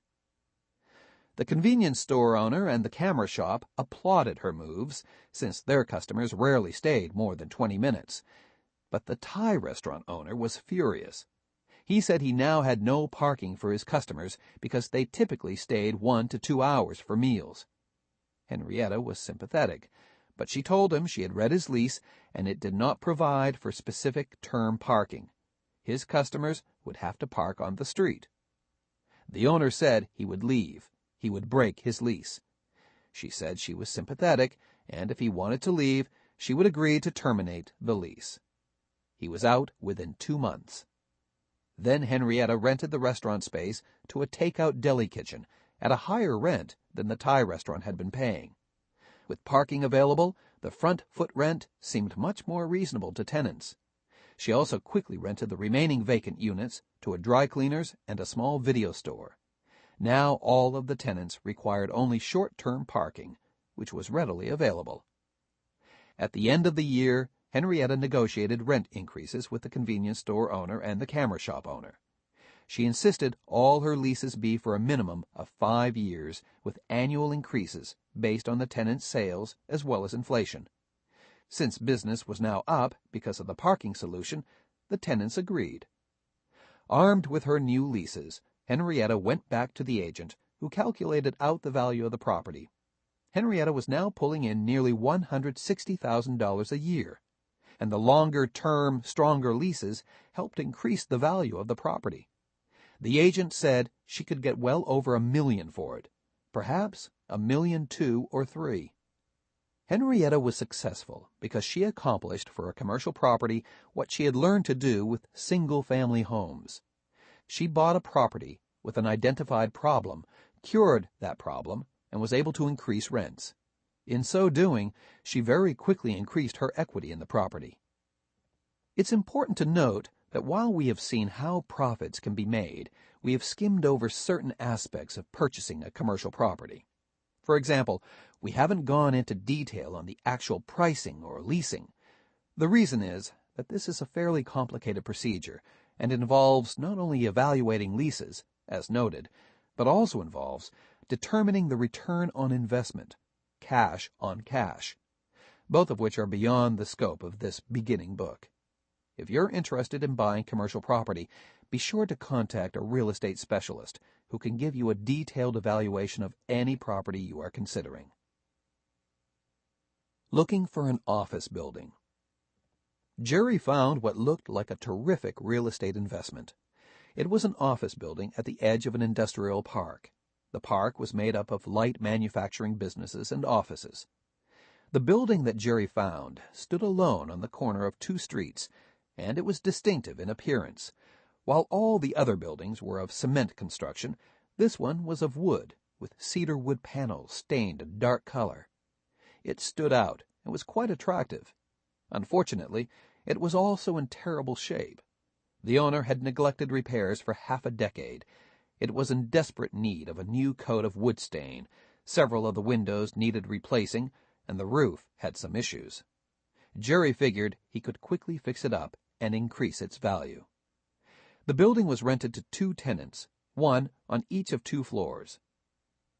The top floor tenant was a telemarketing firm that had 6 months left on its lease.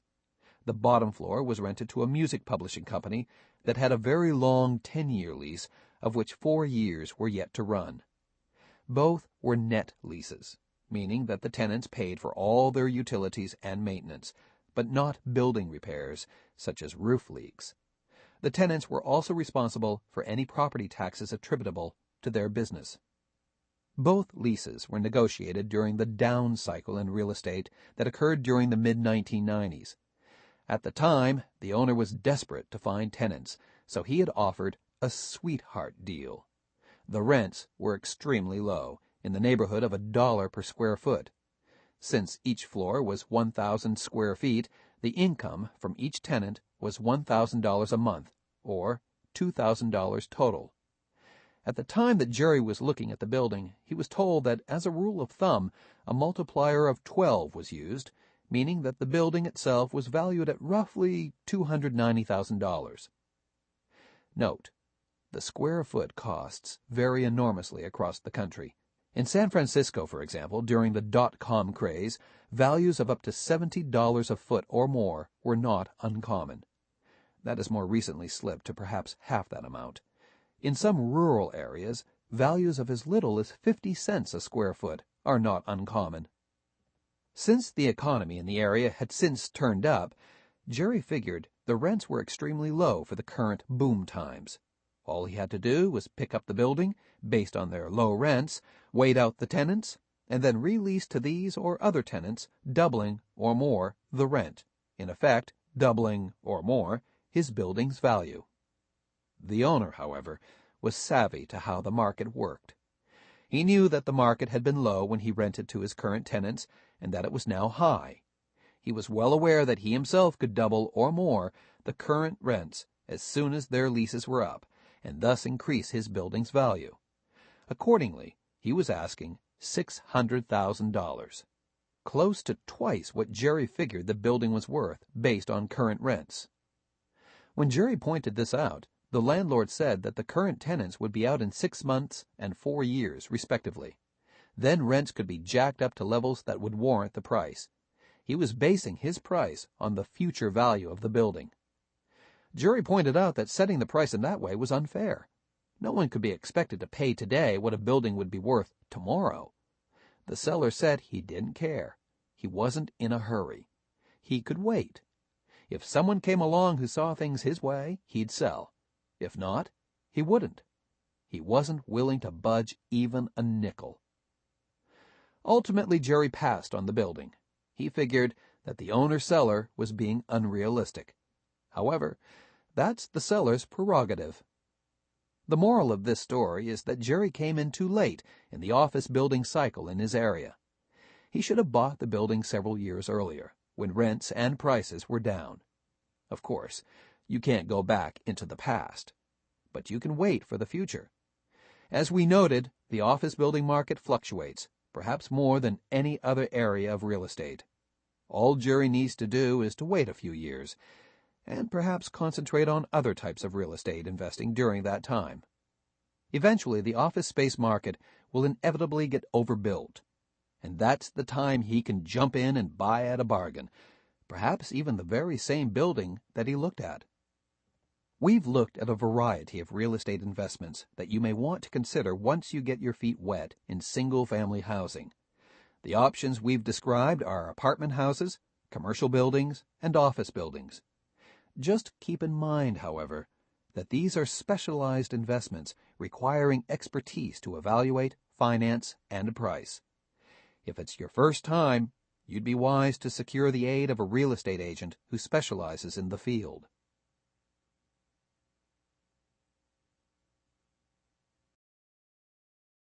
There are 4 morals here. The first is that you should never believe what the county assessor says a property's land value is. Very often, these assessments are only a fraction of the real market value. In California and other states, for example, assessments are made upon sale and not significantly updated, even when prices increase. In other states, assessments can be as much as 10 years or more behind the market. You should check it out yourself. Second, an overlooked lot in a built-out development can be very valuable. The lot's true value is based not on what the land originally sold for when the area was an agricultural field, but on what it will be worth when it's developed. When the lot comes up for sale, contractors will often bid on the opportunity to get it and calculate their profit from the combined home and lot. Third, you must always thoroughly check out bare land for utilities and other hookups. Janet was lucky in that they were nearby in the street, but in the case of rural land, it might have been necessary to have the hookups dragged for hundreds of feet, sometimes miles, which would have cost far more than she could pay. Finally, you never know if someone will sell until you ask. A word of caution, however. When dealing with elderly people, be sure they are competent to enter into the transaction.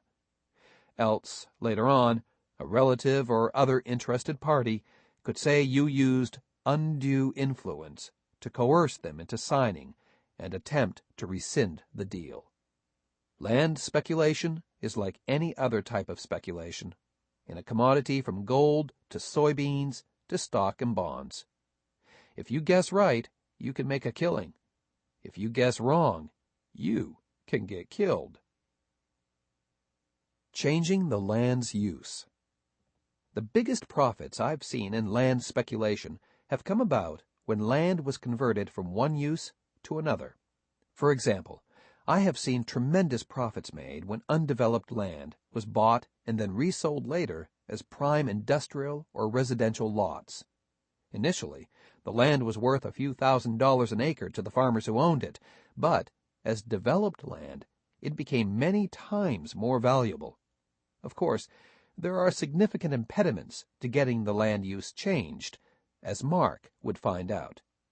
Like Janet, Mark had started out investing in residential housing, and as he acquired more experience, he wanted to move on to something bigger and better. So he began checking around his city until he found a parcel of about 3 acres. An acre is 43,560 square feet, which in many communities roughly equals the size of 5 or 6 typical residential tract lots.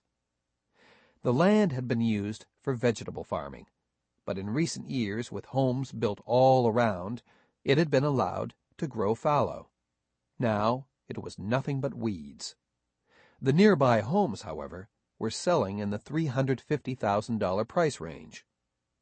Mark contacted the owners, farmers who owned several other parcels of land, and they agreed to sell the parcel for $50,000 an acre, or $150,000 for the 3 acres, a price that was about 4 times what the land was worth as agricultural property.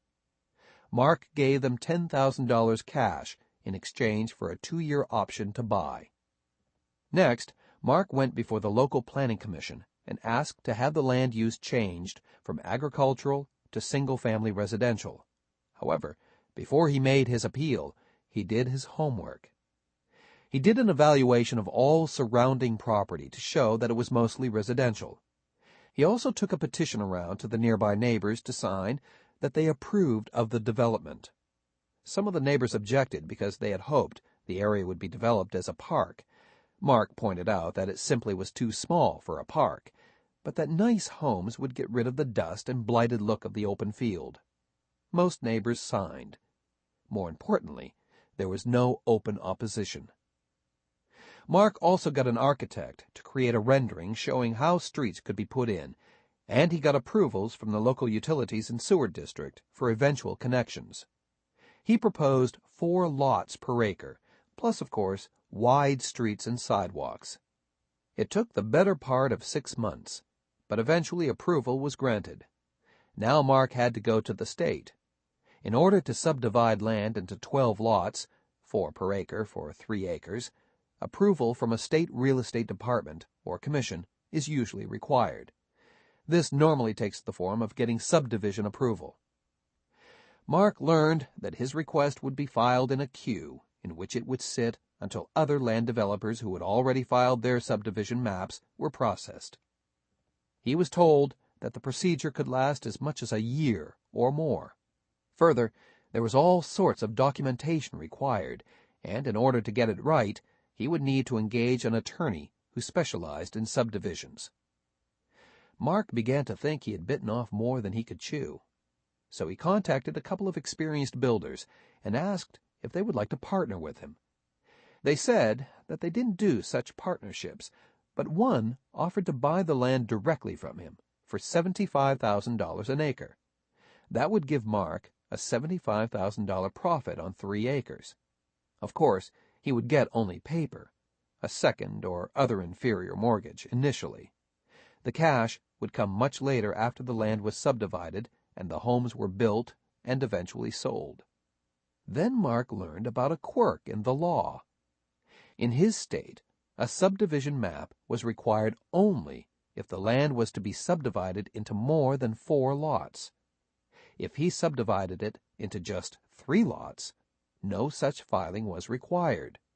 So he offered the property up for sale in 1-acre parcels, zoned for residential use with 4 lots per acre. Small builders jumped at the chance to get good residential land in a prime area, and he soon sold the lots off for $100,000 apiece, total $300,000, or a $150,000 profit on 3 acres, part cash and part paper. As part of the transactions, he bought the land from farmers by exercising his option, which he then sold to the contractors all through the same escrow process. Of course, now it was up to the contractors to get a subdivision filed, or perhaps to build only 3 homes per acre. Mark realized a substantial profit for his efforts, and he did so in less than a year. splitting land into smaller lots. Another way to make money in real estate is to increase the size of the pie. Where there is only one lot, make two. Marcy did just this. After a careful search, she found an older house on a hillside located just outside the city limits of her town. The house itself was sitting on an acre of land. It was positioned to the front of the plot, near the street. Fully half the remaining land was open space behind the house, where the owner had planted fruit-bearing trees. It was an exclusive part of town, and the property was for sale for $400,000. Nearby homes on half-acre lots sold for about as much. This house had the added advantage of the bigger lot, but on the negative side, it was old and run down, balancing things out. The sellers were a middle-aged couple who owned their own business. They were relocating to a different state. Marcy tried to negotiate the price down, but they were adamant, so she eventually paid full price. Marcy arranged for 90% financing and bought the property. Immediately after the purchase, she had the lot surveyed, isolated the back half-acre, and dedicated a strip of land up the side to the street. She now had two lots, the front lot, on which there was the house, and the back, or flag lot, with its own access to the world. She advertised the back lot for sale at $200,000. It only took a few months to find a buyer who was willing to pay $175,000 in cash. She thought she had everything licked, until she tried to close escrow on the deal. Marcy discovered that the lender who had given her the loan on the property when she bought it had the entire property listed as collateral. The lender was not willing to give up even an inch of land and dilute its collateral. Marcy begged and pleaded, to no avail. So she tried an end run. She had the property refinanced. This required a new escrow and title insurance. However, as part of the refinancing, she had the property lines redrawn, reflecting the split-off of the back lot. She offered the new lender only the lot on which the house stood. Since the house was on its own lot with nearly half an acre of land, the lender did not object. She got new financing, separated off the back lot, and sold it for $150,000 in cash. Then Marcy fixed up the house and resold it for $450,000. Her total profit on the land split was $200,000. The moral here is that where there's a will, there's a way. The biggest problem with splits tends to be the lenders, who almost never will agree to reduce their collateral. Thus, you'll have to get new financing on each side of the split, or on only one side, as was the case here. It's worth noting that splits come in many different flavors. In San Francisco, for example, where land is very pricey, I've seen clever investors buy flats, buildings where each floor is a separate unit, and split them condo-style for big profits. In other cases, I've seen investors split lots and buildings on them into duplexes or triplexes, where the structure would allow it. The whole idea of the split is to create two or more parcels, where previously there was only one, and in the process, of course, make a profit. The final land purchase we'll consider is the scraper. This refers to a property where the land is very expensive and the building isn't. Thus, the building is scraped off the land, and a new, more appropriate one put up. Scrapers tend to occur primarily in older areas where prices have gone through the roof. For example, in parts of the San Fernando Valley of Los Angeles, scrapers have become common. Here, older, smaller tract homes, sometimes having only 1,000 square feet, were built on very large lots, sometimes a third to half an acre. This was the way it was done back in the 1950s, when land was cheap. These homes and their lots originally sold for under $12,000. Today, however, nearby newer and much larger homes on the same size lots are selling for well into $1 million. Hence, the opportunity. Stephen also had gotten his start in real estate and single-family homes. However, his specialty had quickly developed into fixer-uppers. he looked for run-down homes that he could fix up and then resell at a profit. While searching, he came across the house on Maple Street. It was a typical tract home for the area, 50 years old, run down, but on a huge third-acre lot. And surrounding homes had been scraped with newer mansion-like buildings erected in their place. The seller was asking $450,000 for the property. To Stephen, that seemed like an exorbitant price for a run-down 1,000-square-foot house. However, the seller also realized that the value was in the location and the lot, not the house. However, the seller was hamstrung by the house. It was on the lot, and instead of adding value, it actually detracted. Most buyers simply wouldn't consider it as a place to live at the listed price. On the other hand, they weren't willing to undertake the task of knocking it down and starting from scratch. Stephen, however, had the entrepreneurial spirit. He negotiated and eventually got the house for close to $400,000. Then he had an architect draw up plans for a 3,200-square-foot mansion. He got the plans approved by the city and hired a builder to do the work. It took less than a day to scrape the old house. However, its connections to city sewer and utilities were saving Stephen some additional hookup costs. The construction took 4 months, and when it was finished, the new building had cost him $425,000.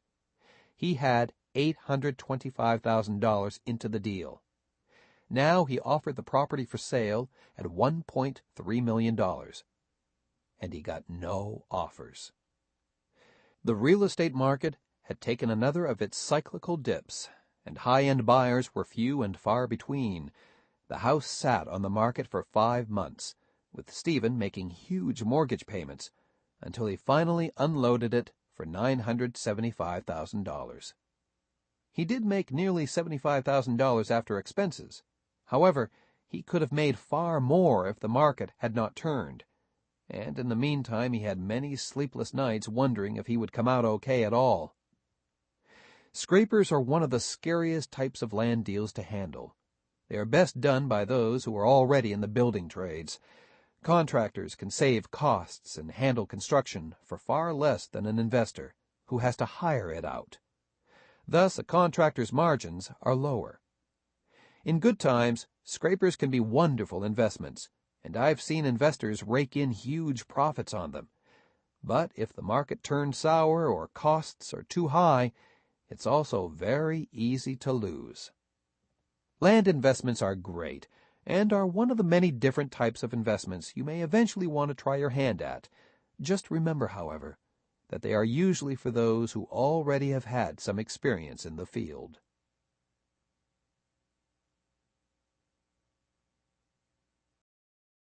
Chapter 9. Flipping Properties.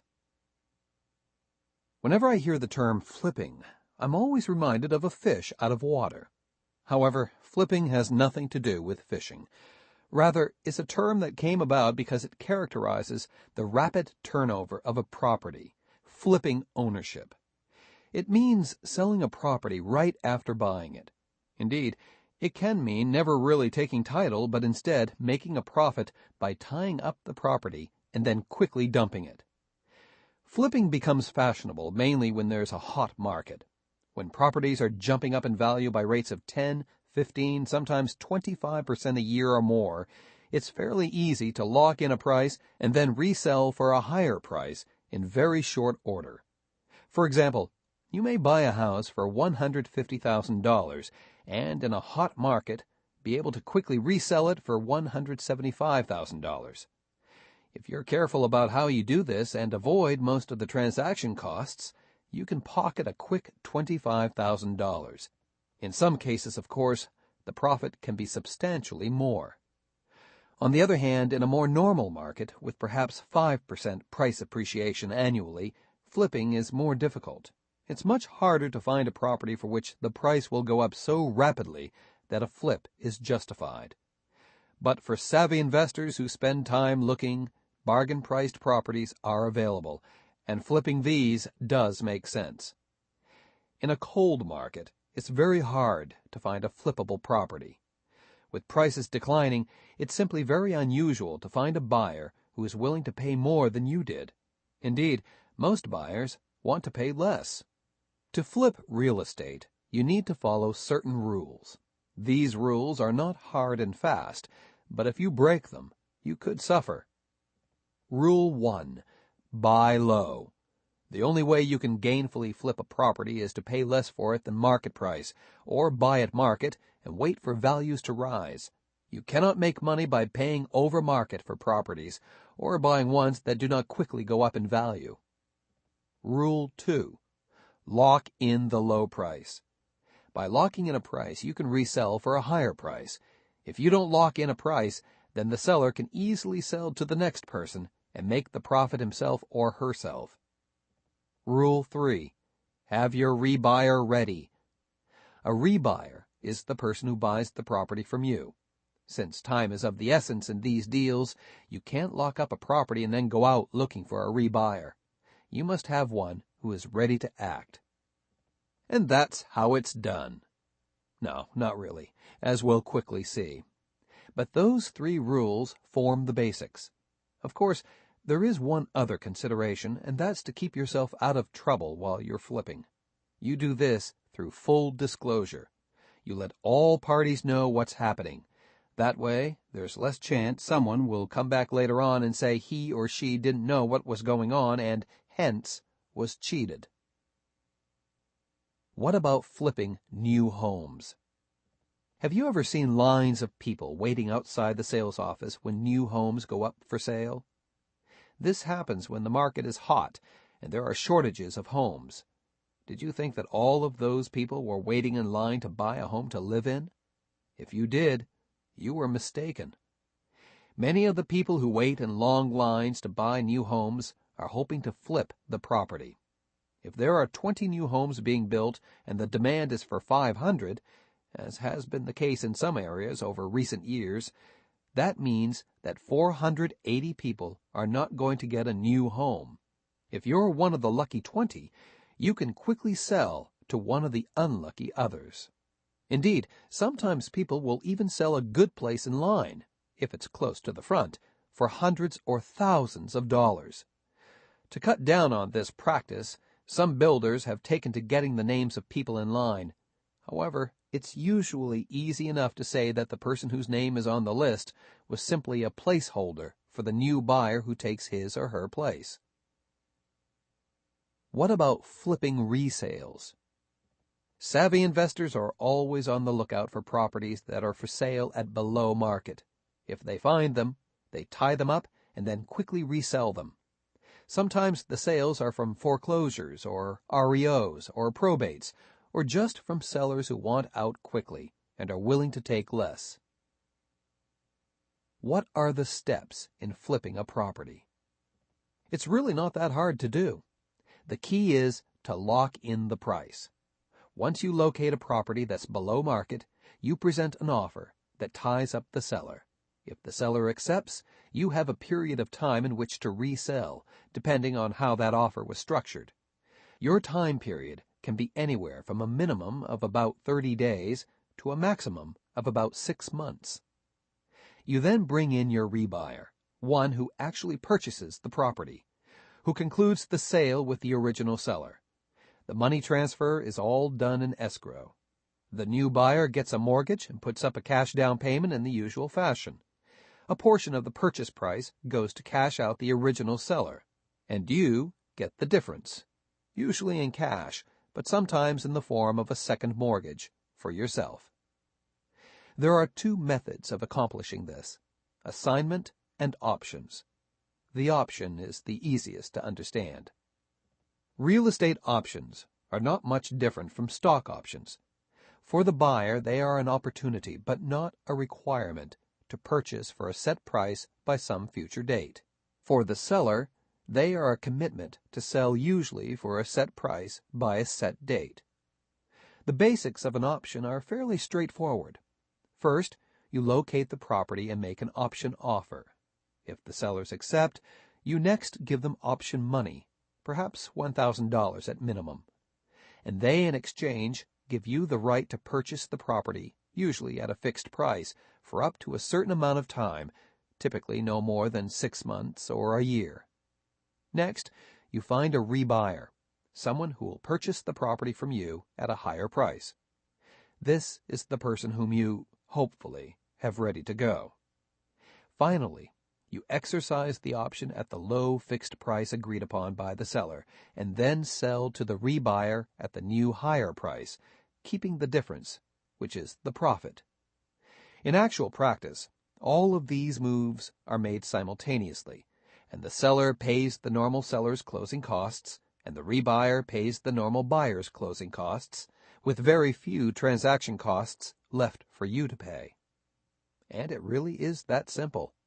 The key, of course, is finding the right priced property, the right seller, and the right rebuyer. The right property is one that is either undervalued or in an area where prices are accelerating. The right seller is usually someone who wants to get out and is strapped for immediate cash. Remember, in order to get an option, you pay the seller some money. It can be any amount, but it has to be enough to persuade him or her to give you an option. A typical amount might be between $500 and $5,000, depending on the value of the property. The biggest problem with the option is the time factor. The term of the option is negotiable. Usually options run from 30 days to 6 months, but they can be for virtually any length of time. The trouble is that sellers usually want out quickly, and a seller who is willing to give you an option of more than 60 days is unlikely to be willing to also give you a good price. In the past, options in real estate were used primarily for properties other than residential. They were used to buy land, commercial or industrial buildings, farms, and so on. They were used to allow the buyer time to obtain difficult financing, for example, or to secure a change in zoning, or for some other similar reason. Recently, however, they have been increasingly used in residential real estate as part of a flipping strategy. In these cases, the time frame is typically very short, less than 3 months, and the amount of option money given to the seller is likewise usually small, typically under $5,000. $5,000. How do I handle the paperwork for an option? You can get an option document at most stationery stores or legal supply houses. However, you should take it to an attorney who will rewrite portions of it to suit your specific deal. This is what the seller will sign to give you the option. When it comes time to exercise the option, you simply open escrow as if you were going to buy the property. However, your rebuyer does all the qualifying for the mortgage and puts up all the down payment and normal closing costs. When the deal is ready to close, your option is exercised. For a moment, you own the property, but then it is transferred to the rebuyer. It is all handled in escrow. Note, while an option is not complicated, there is plenty of room to make a mistake. Therefore, certainly the first time you use it, you should have someone experienced, such as a good agent or attorney, lead you through it. Yes, that will cost more, but in the long run, it can save you a lot of headaches, and possibly money. Another way to tie up the property without buying it is to use an assignment of purchase. In this type of arrangement, you make an offer to purchase, usually for cash. However, when you make your offer, you state that the buyer is your name or assigns.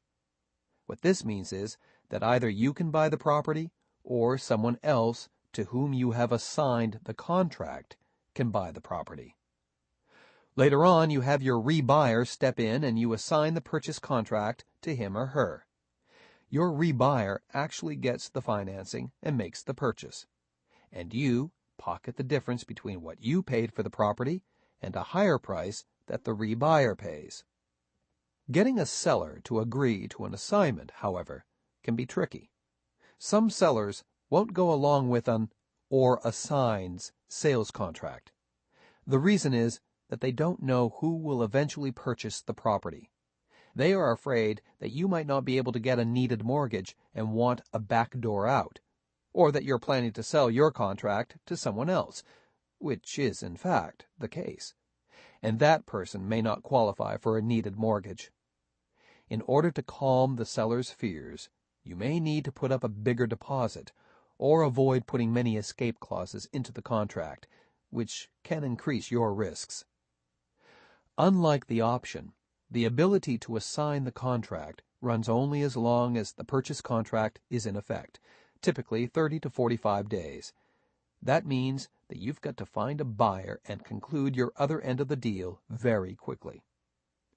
Hopefully, you have done your homework and have a rebuyer waiting in the wings.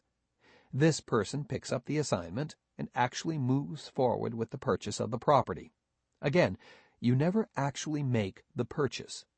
The transaction is basically handled in escrow.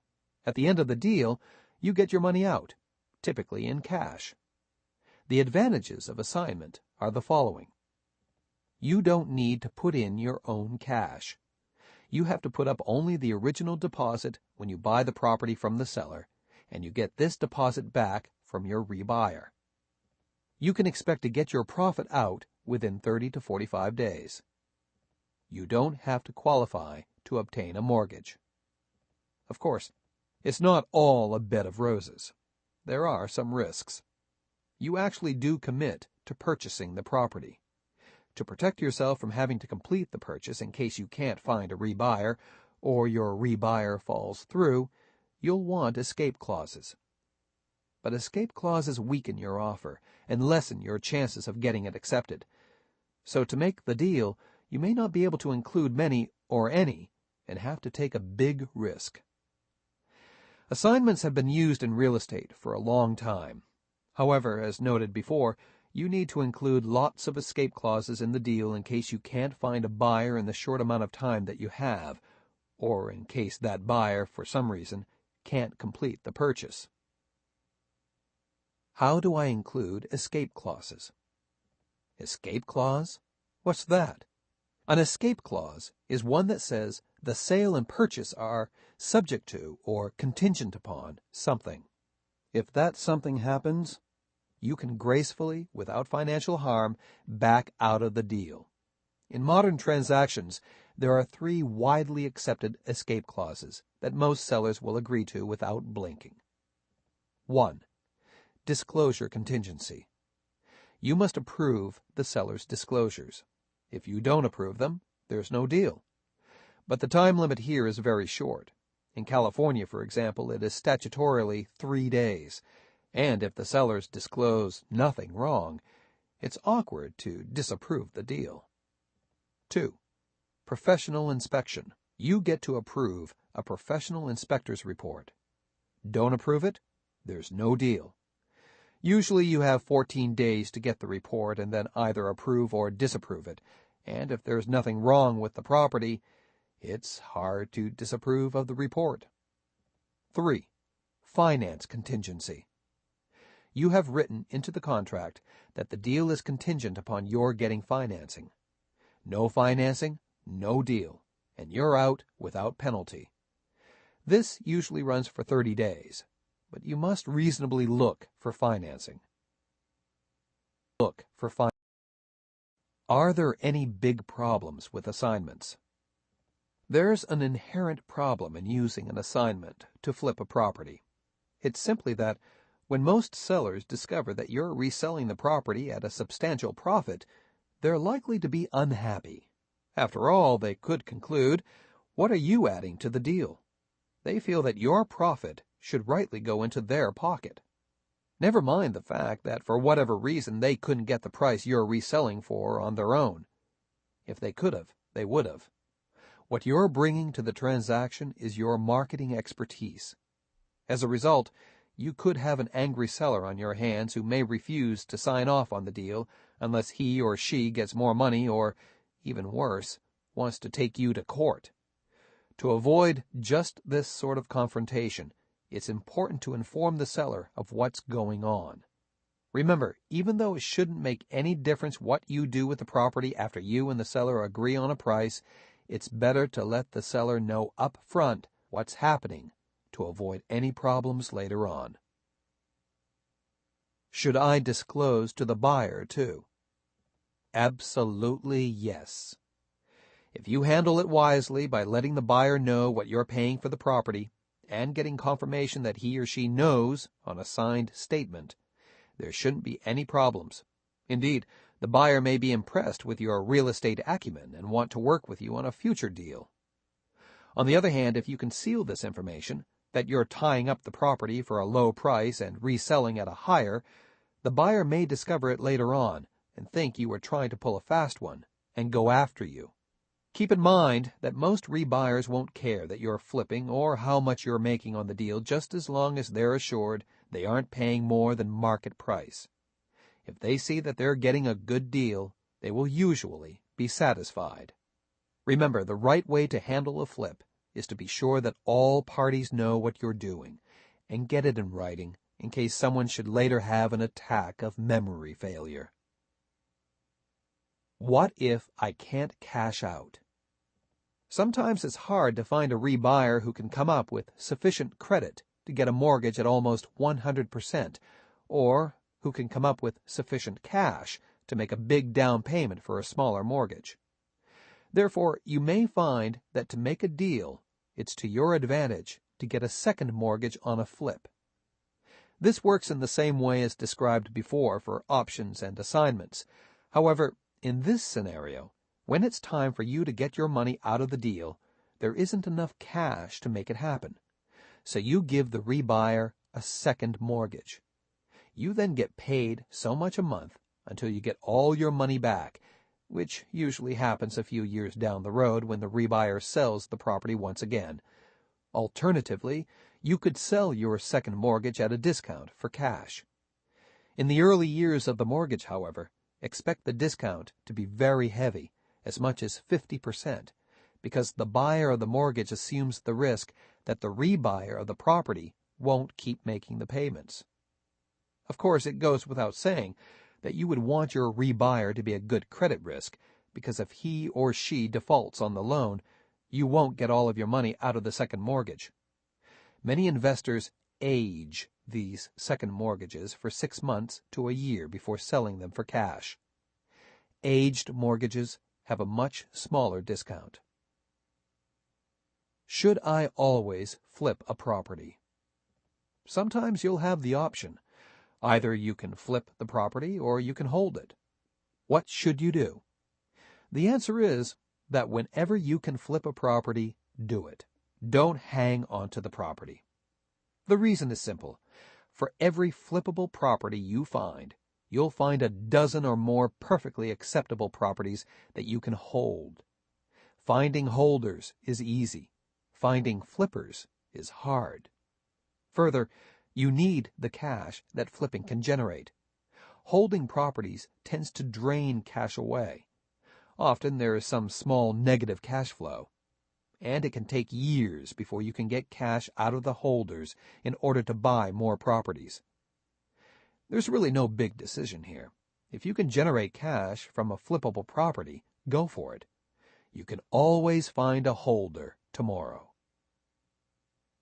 When should I check with my attorney? Flipping properties is a great way to make quick money in real estate, but it's loaded with pitfalls. Therefore, be sure to check with a good real estate attorney before trying any flip. As I said, that will cost you a few bucks, but it can also save you a lot of money and headaches in the long run.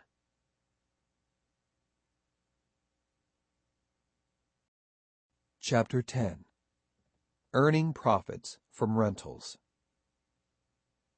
If you're going to invest in real estate, at some point you will have rental properties and you will be a landlord. It will be up to you to find tenants, collect rents, clean up when tenants move out, and maintain and repair the properties. How well you do this will determine, to a large extent, how well you succeed in real estate. In this chapter, we'll go into the basics of what you need to know to be successful at rentals. We'll see what makes a good rental and how to keep it profitable. How to find a good rental property. How to find good tenants. How to keep good tenants. How to profit from rentals. How do I find a good rental property? There are a lot of clues that you can look for to help you determine whether a home will make a good rental. If the property has these attributes, then chances are it will. If it doesn't, you'd be better off looking elsewhere. Look in areas with a plentiful supply of tenants. In other words, you should look in areas where there are jobs nearby to supply a tenant base. Also, the type of worker should be suitable to the rental. For example, if you have a low-income property and most of the local workforce consists of highly paid white-collar workers, you might not find tenants easily. Similarly, if you have blue-collar workers in the area, you might have trouble finding tenants for a high-priced property. The property should match the tenant base. Look in areas with a shortage of rentals. Ideally, yours will be the only rental in the area. Obviously, that's not going to happen, but if there are too many rentals chasing too few tenants, you'll have trouble. Check local newspapers for rent ads to get a sense of the supply. Also, visit a few of these rentals to learn what your competition is. And ask a few real estate agents who specialize in rental properties what the rental market is like. Look for modern homes. You don't want an older house that will require lots of repairs. Ideally, the home will be under 10 years old, preferably under 3. And it should be in good repair when you buy it, unless you're looking for a fixer-upper. Don't look for elaborate homes. Nothing fancy. You want beige carpeting, not white, which is easily soiled and difficult to clean. You want to avoid a swimming pool with high maintenance costs and lots of liability. A smaller lot with less landscaping to keep up is better. And so on. Look for homes that offer good rental incomes. Look for properties that offer a good ratio of rental income to cost. This is tricky. You want your monthly income from rents to come close to covering your expenses. The only way you can do this is to avoid overpaying for the property, which means that you'll want relatively cheap rentals. Buy close to your home. There's one last but vitally important criterion. Buy close to your home. If there's only one thing you get from this book, it should be, don't buy rental properties far from home. No more than half an hour away. That's how important I think this advice is. How do I find good tenants? Some investors complain that it's harder to find a good tenant than to find a good rental property. I don't believe that's the case. I've rented properties for more than 3 decades, and with only a few exceptions, I've always had good tenants. The simple rule here is that if you check out your tenants before you rent to them, you will avoid problems later on. How do you check out prospective tenants? You talk to them and get them to fill out a thorough rental application. These are available in books that specialize in renting, as well as from agents and attorneys. The application includes permissions for you to run a credit check, contact current employers, and call previous landlords. When people apply to rent a house or apartment from you, there are 5 things to look for. Obtain a credit report. Don't expect that all of your tenants will have sterling credit. Indeed, if they were wonderful credit risks, they likely would be owners instead of tenants. Rather, look for a history of making payments on time. If the applicant doesn't make timely payments on other bills, chances are the rent will be late too. You can get a credit report by contacting a local credit bureau. You can also have a local real estate agent run one for you. Remember, you must have the applicant's permission to do this. Check with previous landlords. Make this call, and make sure it's not just to the current landlord, who may be willing to tell you anything to get rid of a bad tenant. Most landlords will be unwilling to go into detail, but one question almost all will answer is, would you rent to this person again? The answer can be very telling. Remember, you should have permission to do this. Match the tenant to the property. If you have a big house, expect to rent to families with kids. If yours is a small place, be sure you don't get too many bodies in it. Also, keep track of the number of cars and motorcycles that tenants have. Too many will clog driveways and can become an eyesore. Trust your instincts. When you talk with prospective tenants, how do you feel about them? Do they seem like people who will likely make the rent payments on time and keep the place up? Or do they seem like vagabonds who are interested only in quickly getting in and then paying slowly, or not at all, and messing up your place? I've found that heeding my gut feelings is often the best way to predict tenant behavior. Verify their income.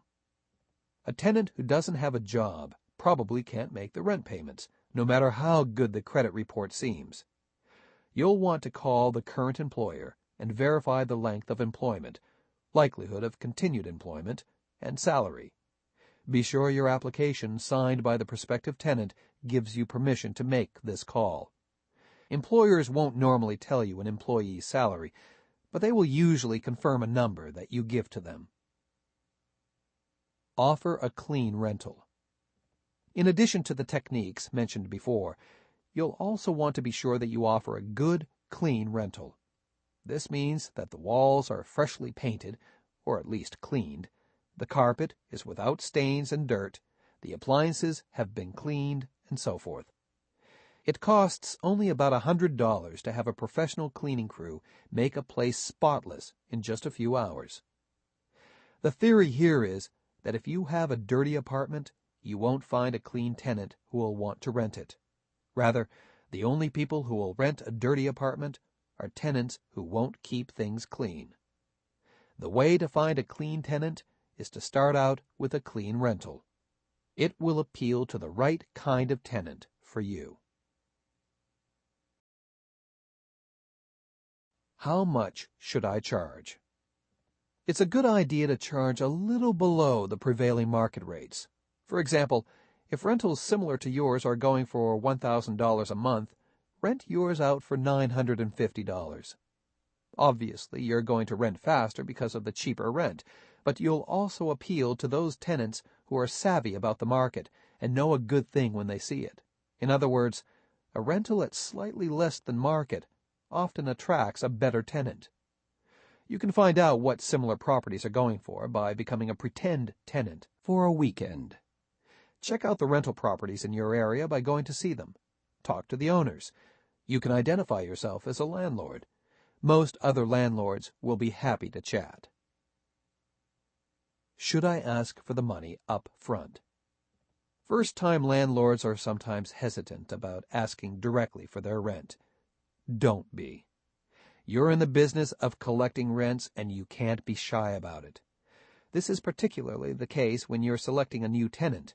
I always ask for a substantial deposit. The deposit should go toward both the cleaning of the property after the tenant leaves, as well as to maintain the security of the rental, in case there's damage or failure to pay rent. There's much confusion about deposits. Technically, in most states, the money you receive from a cleaning deposit is yours to spend when you receive it. However, when the tenant moves out, you're under an obligation to pay it back, provided that the tenant leaves the premises reasonably clean and without damage. The problem that many landlords get themselves into is that they spend the deposits as soon as they get them. Then they don't have the money on hand to pay back the tenants when they move out. Often, landlords in this situation try to re-rent quickly and get a new deposit from a new tenant in order to repay the old. This is a kind of trap that's best to avoid. Even if not required by the state, I always keep tenants' deposits in a separate account, ready to return to them when required. How big should the tenant's deposit be? The answer is, as big as possible. The more money the tenants put up as a deposit, the more responsible they are likely to be. They will always be eyeing that big deposit at the end of the tenancy, anticipating getting it back. Many states, however, limit the maximum deposit amount. sometimes to 1.5 or 2 times the monthly rental. In addition, there's also a limit to how much you can reasonably expect a tenant to come up with. For example, if your rent is $1,000 a month and you demand a $2,000 cleaning deposit, that's $3,000 to move in. You simply may not find that many tenants who have that much cash available. Thus, you may find that you're charging a smaller cleaning deposit in order to attract tenants. Again, always ask for the deposit up front. Never allow the tenants to move in without paying all of it. A tenant who moves in having paid no deposit, or having made only a partial payment, will feel less pressured to look out for your premises. The deposit is your leverage, and you don't want to lose it. Also, always get the first month's rent, or first and last if you're using a conventional lease, up front. Don't let the tenant move in with a partial payment. The reason for getting the money up front may seem obvious, until you've been a landlord for a while and a future tenant pleads with you to accept partial payment. He or she may owe $2,500 to move in, but only have $1,250. Won't you please accept the $1,250 with the rest promised in only a week or two? No, don't do it. A tenant who can't pay all the move-in money up front likely won't be able to make the monthly payments as they come due. This is an important rule not to overlook. How do I keep good tenants? You keep good tenants, once you have them, by making them happy. That may sound difficult, but it really isn't. Here are some easy-to-use guidelines that really do work. Stay out of their hair. Yes, come by once a month to collect the rent, unless they mail it in advance, and check out the property. But don't be there more often. They've rented the place and are entitled to quiet enjoyment of it. No tenant likes a snoopy landlord, and many will move out if you're too nosy. Leave your tenants alone, for the most part, and you'll do well. Of course, this applies only to the tenants who pay well and keep the place clean. It's a different story for bad tenants. Always take the tenants' calls. Usually, tenants don't want to be your bosom buddy, so they will call only when there's a problem. But when there is a problem, they want someone else to be on the other end of the line. You can maintain an answering service, an answering machine, or even a cell phone. But be sure that when the tenant calls, either you answer the phone or get back to him or her in a very timely fashion. Fix problems fast. When the tenant calls, it could be a leaky faucet, a broken window, a stove that doesn't work, a dishwasher that spills water on the floor, or anything else. What you must do is quickly determine if it's the property's fault or the tenant's fault. And usually you can't do this unless you zip out there to take a look. Remember, you bought close to home, right? Once there, if it's the tenant's fault, explain that you'll have it fixed right away, but they'll have to pay for it. The money will come from their deposit, but then they'll have to pay to bring the deposit back up to its full level. If it's the property's fault, such as a broken hot water heater, tell them you'll fix it at your cost. And fix it immediately, within hours. While you might be willing to stay in a house without hot water, or whatever the problem is, tenants who are paying rent won't. They expect things to be fixed as soon as humanly possible, and unless you want to lose them, you'll see that it's, in fact, done just that fast. Make regular upgrades to the house fixtures and features. Things wear out. Carpets get holes in them. Paint fades and gets dirty.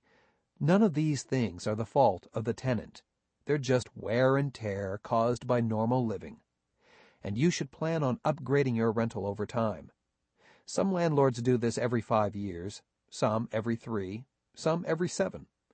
The whole idea is that if the tenant moves out because the place is run down due to your lack of maintenance, it's going to cost you more money in advertising, lost rents, your time, and so on, than if you had fixed it to begin with.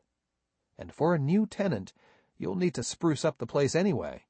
Therefore, spend the money and keep the existing good tenant. Avoid being an arrogant landlord. What many unsuccessful landlords do is become arrogant. They feel that because they are the property owner, the lowly tenant should bow before them. Sort of like saying the tenant should be grateful to the landlord for providing a roof over his or her head. That kind of thinking may have prevailed during the Middle Ages, but it has no place in modern-day life. Rather, the landlord-tenant relationship is one of mutual benefits. You provide the housing, the tenant provides the rents. Neither is superior in some strange way to the other. If you don't like the tenant, you can ask him or her to move. You can also raise rents. If the tenants don't like you or the rents you charge, they can move elsewhere. In short, tenants and landlords need each other. If you can remember that it's strictly a business arrangement, you'll do better as a landlord. How do I profit from rentals? As we've seen, profits from real estate usually come from selling for more than you paid. Inflation and shortages in the supply of housing and other types of real estate force prices up, and that allows you to make your profit. However, there's another way to make money in real estate that we've only touched upon, and that's by collecting rents. When your rents are higher than your total expenses, you have positive cash flow. As that increases and you put more and more money in your pocket, you begin to make money from your rentals. Generally speaking, when you buy a property, you lock in your expenses. An exception would be if you have an adjustable rate mortgage with which the interest rate and the monthly payment can fluctuate. You do not, however, lock in your rental income. Over time, it should go up, at least to match inflation, and if there's a shortage of rental property in the area, to beat inflation.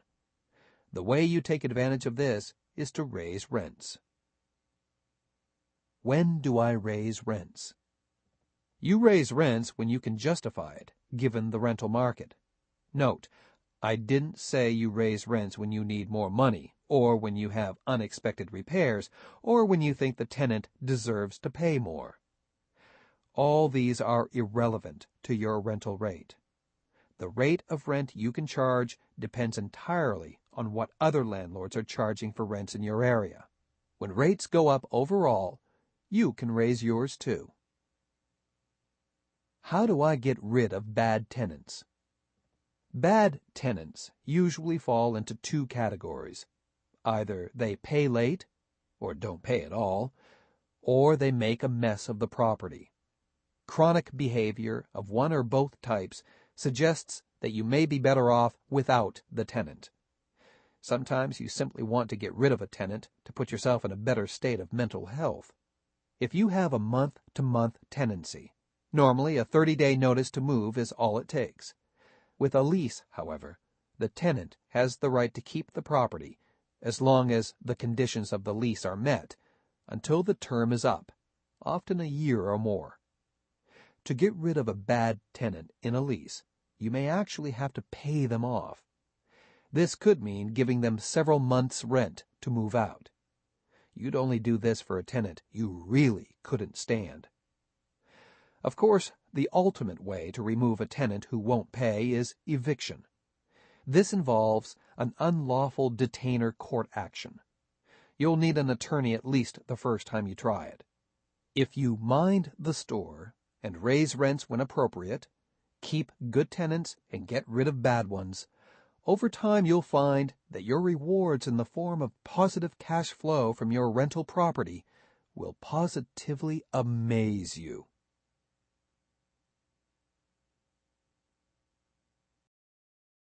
Chapter 11. Identifying Tax Advantages in Real Estate Investments. If you make a profit, you'll probably have tax to pay on it. It's just that simple. However, you may not have to pay that tax right away, or ever, depending on how you apply the tax code. In this chapter, we'll take a look at real estate taxation. Special note: what follows is not tax advice. It is simply an overview of some of the federal tax rules affecting real estate investment property. For tax advice, you need to consult with a tax professional, such as an accountant or tax attorney. Calculating depreciation. If you own investment real estate, you can depreciate it. When you depreciate real estate, you consider a certain percentage of its cost, we'll talk more about cost later, each year as a reduction in the value of the property. Almost all business assets can be depreciated. Cars, for example, are depreciated over a lifespan of 5 years. In a straight-line method, you might take 20% a year of the cost of the car each year over 5 years as a loss of value.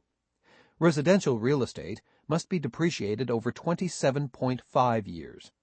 Again, using a straight-line method, equal parts taken each year, you would take 1/27.5 of the value, usually the purchase price plus transaction costs, less the value of the land, each year as a loss. Of course, the value of property goes up, not down. So how can you take a loss on an asset that's increasing in value? A helpful way to understand this is to think of it as a paper loss. Most assets deteriorate over time. Even a house will eventually fall away to dust. So instead of simply waiting until the end of its useful lifespan, arbitrarily decided by the government, you take a portion of the loss in value each year. But you may reasonably wonder, while the house will eventually deteriorate, the land never will. How do you depreciate land costs? The answer is, you can't. You can depreciate only the building, not the land. The only exception would be land that had an asset that was depletable, such as gas or oil, and that's not the case here.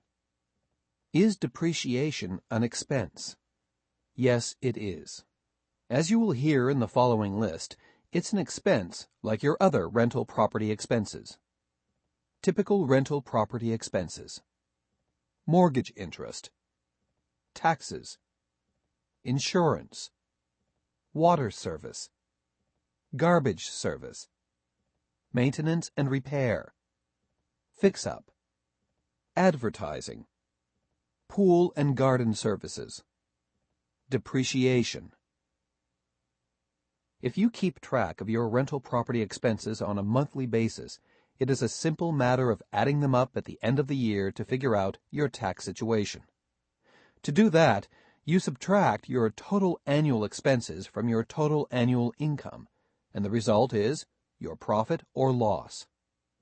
Does depreciation contribute to loss? It certainly does. As soon as you begin to look at properties out there in the real world, you'll come to realize that there are few properties for which the income comes even close to paying for the actual cash expenses. When you add the paper loss of depreciation to your cash expenses, you almost always find that there's a loss for the year. Once depreciation is subtracted, there is almost always a loss as a result, at least on paper. An income-generating property that actually shows a positive cash flow, more money coming in than cash expenses going out, turns into a big loser as soon as depreciation is subtracted from the income. How does depreciation reduce the tax basis of the property? Earlier we said that depreciation reduces the cost of the building by a certain amount each year. The cost we were referring to is the price the owner paid to buy the building, and that price is used as a starting point for computing the tax basis. Other costs that are considered part of the tax basis are such expenses as closing costs.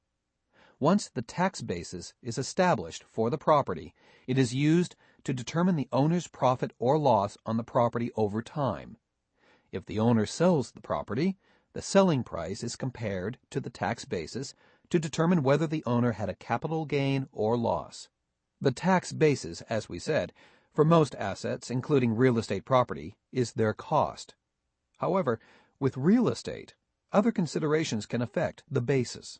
For example, You have to pay substantial transaction fees when you buy property. Most of these fees are added to the basis. If you were to build an addition to the home, the cost of the addition would also be added to the basis. Understanding the tax basis is important because it, and the sales price, determines the capital gains tax you'll have to pay when you sell. Your capital gain on the property is the difference between the adjusted tax basis and the sales price. How were capital gains treated in the past? In decades past, anyone, regardless of his or her income, could write off losses on real estate. What they were actually doing, however, was converting their ordinary income to capital gain income, because income from capital gains was taxed at a lower rate than ordinary income. The preceding explanation went by rather fast, so let's take it again a bit slower. Let's consider just 1 year. In that year, the property sustained a loss of $7,000, primarily from depreciation. That $7,000 was then deducted from the investor's ordinary income. That meant that the investor avoided paying ordinary income taxes, read, at a high tax rate, on $7,000. Then the very next year, that property sold, and it showed a $7,000 capital gain attributable to depreciation. The investor then had to pay tax on this amount. However, because it was a capital gain as opposed to ordinary income, the tax rate was lower. Thus, the great tax shelter benefit in real estate was that it converted ordinary income to capital gains, which were taxed at a lower rate. What about seller financing? Some of the best financing for an investor actually comes from sellers. Sellers often don't care whether or not you intend to occupy the property or rent it out. Indeed, many simply don't ask. Further, sometimes sellers are eager to give the buyer financing. If you find a seller in this position, you can get some surprisingly good financing deals. Why would a seller want to finance a buyer? One reason a seller would want to finance a buyer is that the seller is having trouble selling the property. He or she hopes that by offering the buyer financing, the sale will be quick.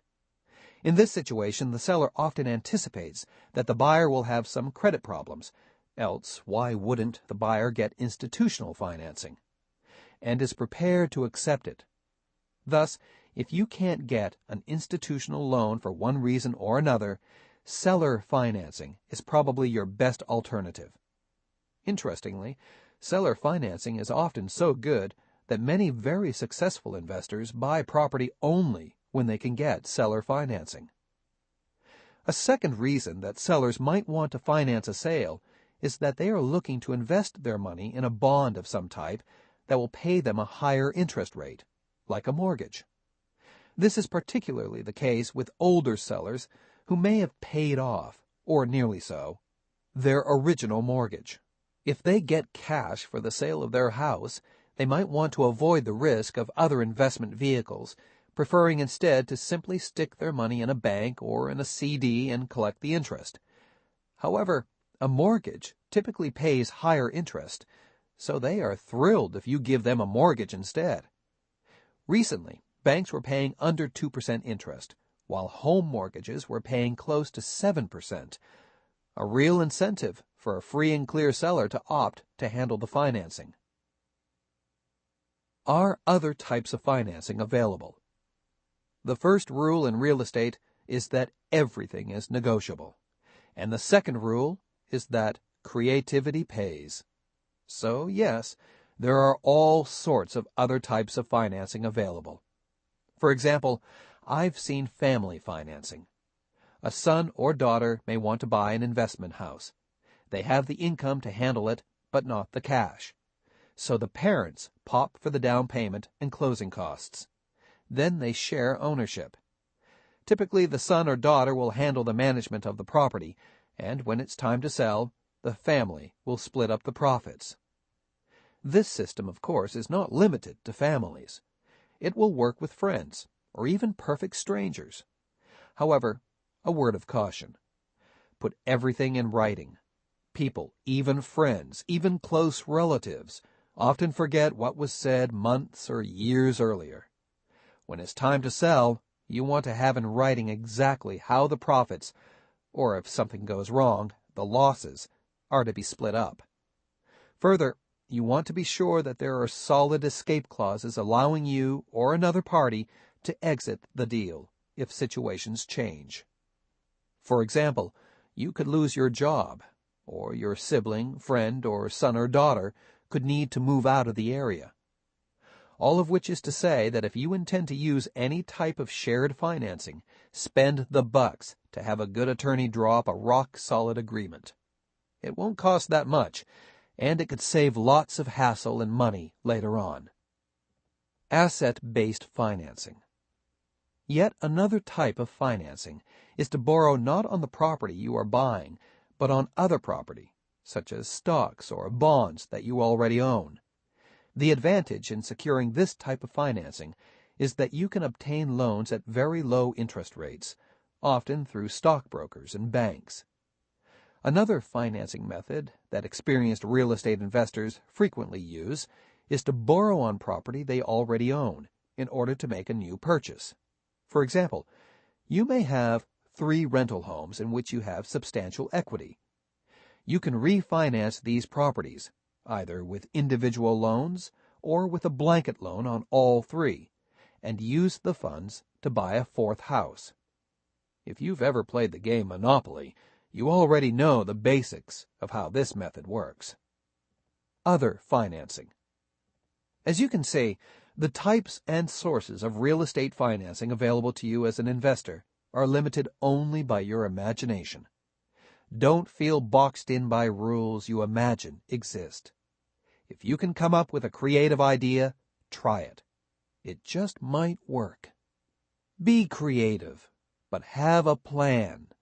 And before you take action, talk it over with a financial advisor, such as a good real estate agent, tax attorney, or accountant. This is William DeFries for McGraw-Hill Audio. Thank you for and Redwood Audiobooks, and is based upon the book entitled How to Get Started in Real Estate Investing, copyrighted in 2002 in the name of Robert Irwin. All rights reserved. Published by arrangement with the McGraw-Hill Companies, Incorporated.